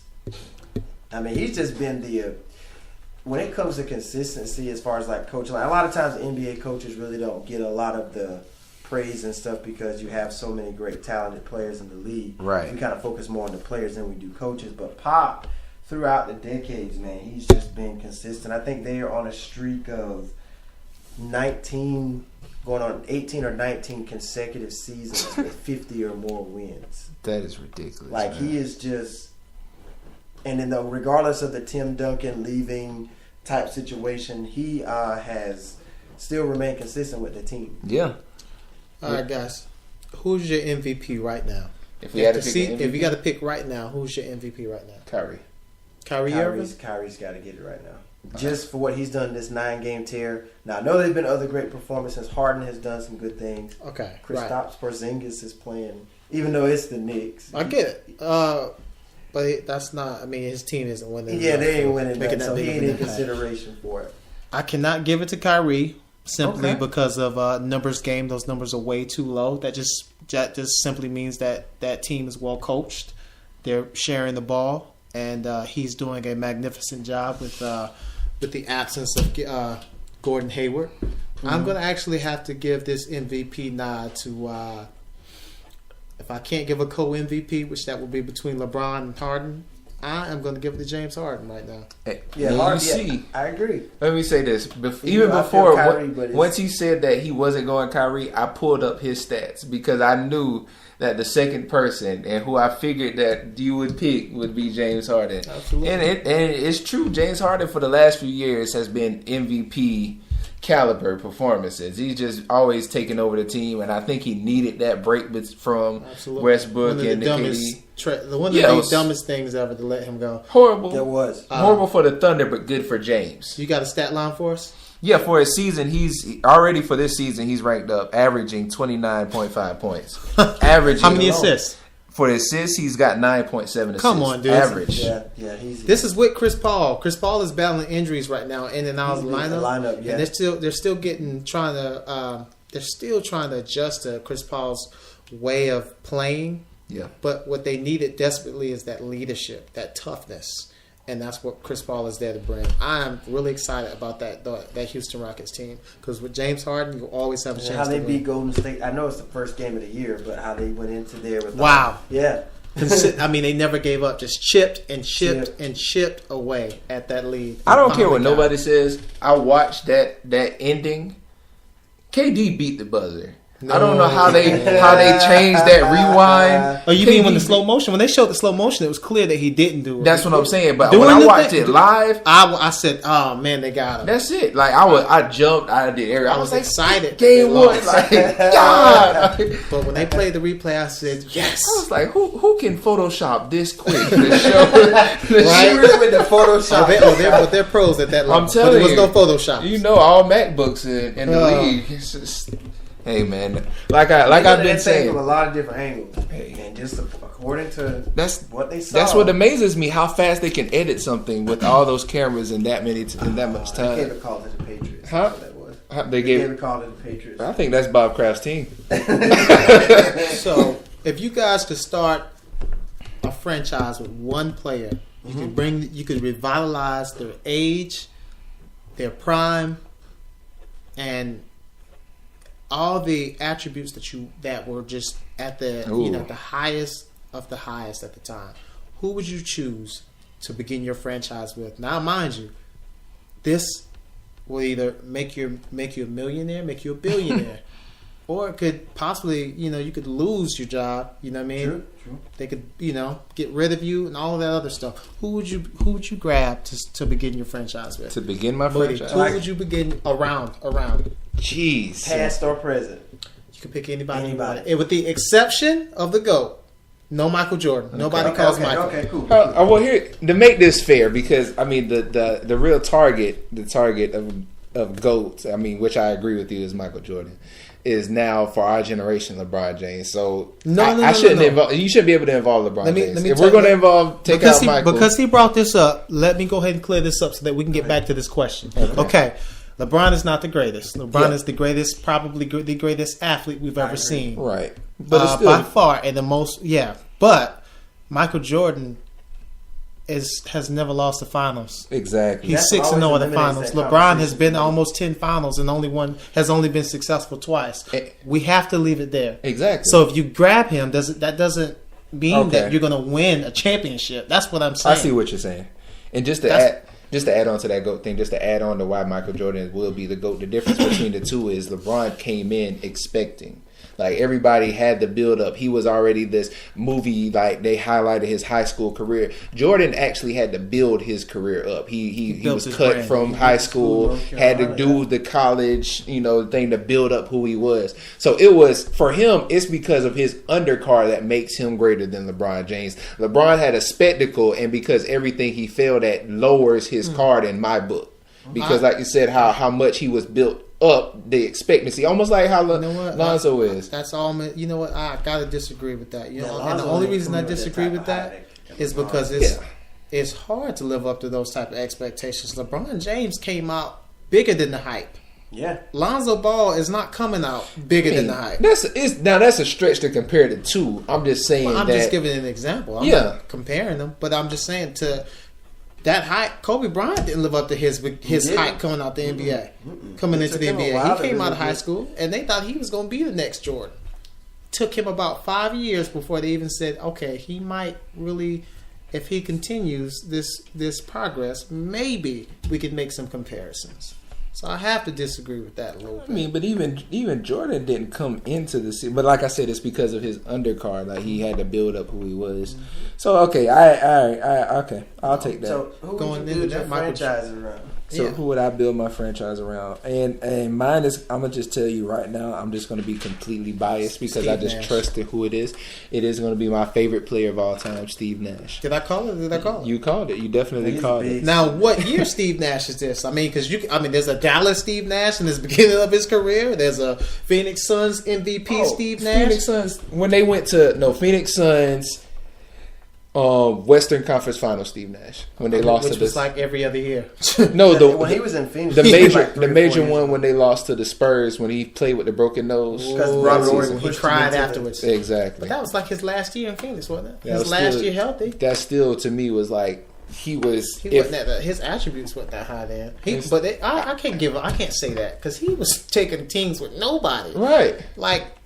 That's what I'm saying. Barbosa was like the starting guard that year, and that's why I'm picking him because like he can make the people around him better. But you gotta on one condition. What's the condition? You gotta take Kwame Brown at his best. Nah, man, really? You gotta take Kwame Brown. Why do I have to take Kwame? You gotta take Kwame. All right. Okay. D Moody, you're up. I would take. And obviously, because I'm going to be biased here too, Kobe is my favorite player. But I would take the post-Shaq Kobe. Post Shaq and Kobe? No, post. Like, post. So without Kobe. Without Kobe. Yeah, Kobe on his own without Shaq. You want that Kobe? Yeah, I want that Kobe. Not like the first 3 years. All right, I'm a specific. Because I'm a Kobeologist, so I have to know which. Okay, that's what I'm about to let you know. Is this the number 8 Kobe right after he left? Because he was 8 when Shaq left. Yeah, 8 was like. First of all, I'm gonna do the 24 Kobe. And is this before the constructive knee surgery? His first year? Before. So I'm saying that when they won championships with Gasol and the young team that they had. Impressive. That Kobe. And the reason why is because at this point I would build my franchise around him is because he's already been through so much in his career at that point. He went through the rape charge. He went through the parting ways with Shaq. He went through the glory days with Shaq. And then he went through the years of criticism as if he's not a team player. He's a ball hog. He's all about himself. He's arrogant. Right. And at this point, this is a tried and tested Kobe Bryant at this point. Okay. And then at this point, he's getting into that next level of his career where at this point, he's realizing that I need help, Kobe. Okay. So it's like he gets Gasol there. Who was Gasol before he got to LA Lakers? I mean, he put up good numbers wherever he was with Memphis. I think he was at Memphis for all those years. And then you had, who else? They have Andrew Bynum, who was always kind of like an injury-prone person. But he put up some numbers here and there, too, alongside Paul Gasol down there in the paint. But then you brought back D Fish, a veteran who has that championship pedigree, who knows what it takes to win. And then you had young players like Jordan Farmar and Sasha Vujicic and all these other young players with Metta World Peace who had the grit and the grind and the defense. And Kobe was really the centerpiece of all of that, along with one of the greatest coaches ever, Phil Jackson. Right. But I would build a franchise off that Kobe because he's been to the mountaintop. He knows what it takes to win. He's been through a lot of personal stuff to know how to overcome adversity. And then at that point, instilling his experience into the younger players to bring the best out of them. Okay. That was D Moody. Let me be honest with you. That was one of the greatest acceptance speeches of all times. But I'm gonna let you finish. But listen, I'm gonna let you finish. Okay. But You don't get all of that when you pick I this know, So- man. I'm just saying, out of what he did, I feel None he of can that do it again. validates, He so- can do it again. I mean, he was, Absolutely, actually, it depends on who you have. He's got, he's going. This Steve Nash can make Kwame Brown an all-star. That Kobe Bryant makes Kwame Brown the Kwame one. Brown. Kwame Brown. you gotta go, bro. Like you getting out of town. You feel me? You got? Do you understand? I get You what you're both saying. understand what I'm saying? I agree. That Steve Nash will make someone as laughable of a player As Kwame. Brown, the biggest all-time bust as the number one pick in NBA history. He could have made him Kwame Brown the all-star. That Kobe Bryant and any other Kobe Bryant makes that Kwame Brown a bust, of the biggest bust of all time. And So we'll take Kwame Brown Only and JaVale because McGee. that's Kobe's why I'm already saying did it that. doesn't matter what's around him. It's the player. That True, Steve true. Nash could have any coach. It's that Steve Nash is about to play it. Which brings me, guys, I know you guys have been waiting for this, but here I is. Here I is. And starting at center. Center? At the prime of his I thought he career. was going guard. 297 pounds of pure muscle. We have to take that back because we believe he's around 325 and 7'1". Number 34, Shaquille O'Neal. Neal.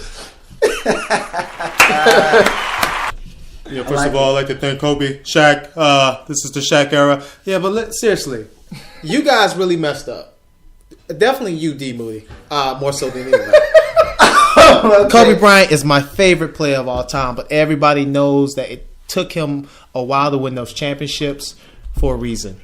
And he has to have pieces around him. Yes, he's the most well-gifted core, scorer since Jordan. He's one of the most all-around basketball players of all time, but he can't do it by himself. He never could. He needed those solid pieces around him to make the world go round, to get those wheels turning. Shaquille O'Neal is the reason why he even began his career at such a great speed, Agreed. ahead of the game. And I don't want to say that because Kobe is the reason I picked up the ball. But Agreed. respect, I got to give my boy his respect. I got to put some respect on his name. Gotta put some Shaquille respect. O'Neal is who I would begin my franchise with because he's marketable. He can play ball, the most dominant player of all time, and that includes Wilt Chamberlain. I'm sorry. Wow. I am sorry. It's not blasphemous, Stephen A. It's not. got a It's not question. blasphemous. You're going to let me finish I'll off let you these finish. I got a- characteristics. Magic Uh, Shaquille or Lakers Shaquille?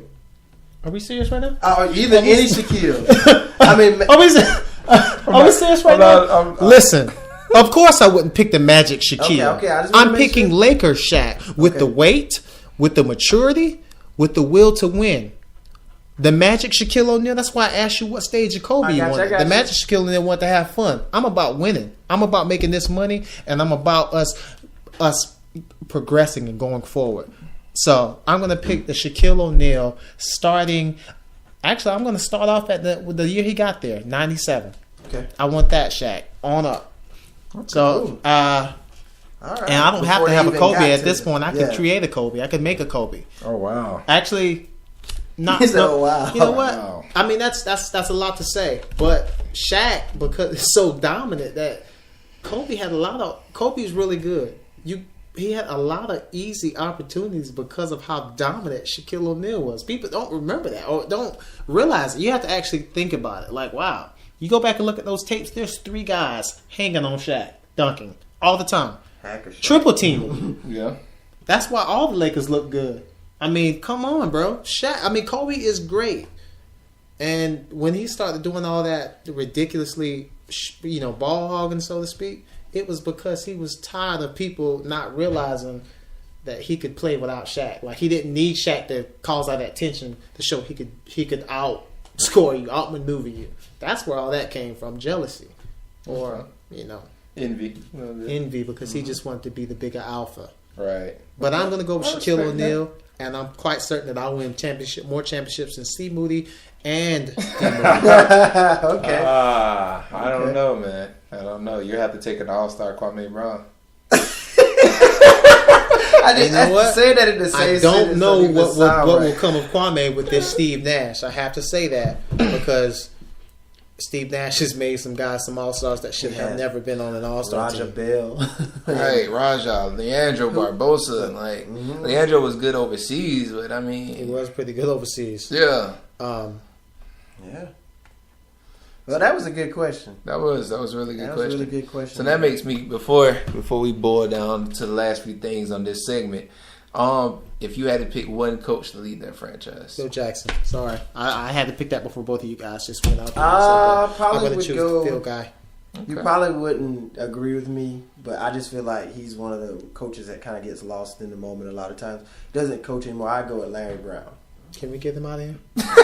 Larry Brown is everywhere he's been. Like, he doesn't have the rings to show for it, but he has gone in and changed. That's true. Every franchise he's had his hands on. Okay, I like Larry Brown. Change isn't always. It's not always good, but Larry the way. Brown is a hell of a coach, man. And I get that, and there's a reason, that he has no rings. He's got a ring, as opposed to Phil Jackson having 11. That's like saying. And Phil Jackson had Michael Jordan and Kobe and some great players to go along with that too. He had some great Steve Nash is a player. I'm just saying, you hit a spot where you were like, "There's a reason he doesn't have rings now."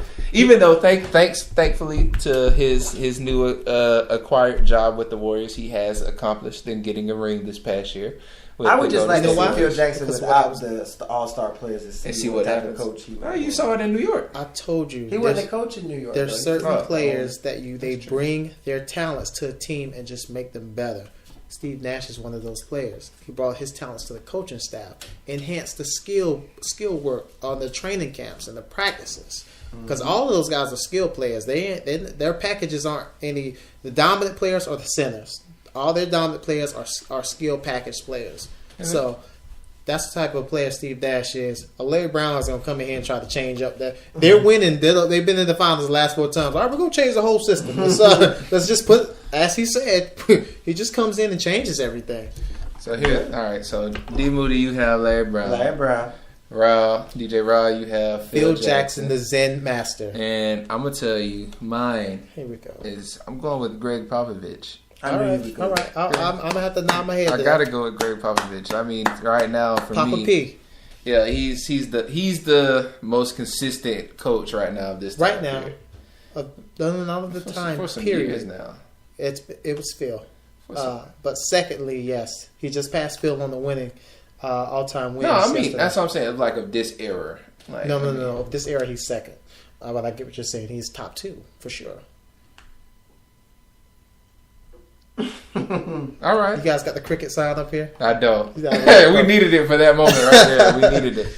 Yeah. Okay. No, I think this is a better one. You said who was the first in this era? Because I'm saying Greg Pop from this time. The Zen master.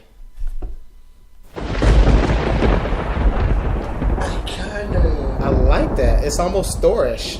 Yeah, makes me think of Thor. I mean, when you say Phil Jackson, you got to play that. I'm not taking it away from him. I'm just saying when I say this time, I'm saying like literally recent, like last 5 years. Like, oh yeah, he hasn't been coaching though. I think Phil hadn't coached since 2011, 2010. He said last 5 years. 5 years. Okay. Pop, yeah, and Pop that's why I said when he's specific that way, it makes the question a lot easier. It makes the understanding and the comprehension better. But I think if you want to, if you want to go there, you shouldn't go there. Let's go. Let's go. There's Kobe era Phil Jackson versus Spurs Greg Pop. Both of them have what 5 rings apiece in that. So what are we saying? What do you mean?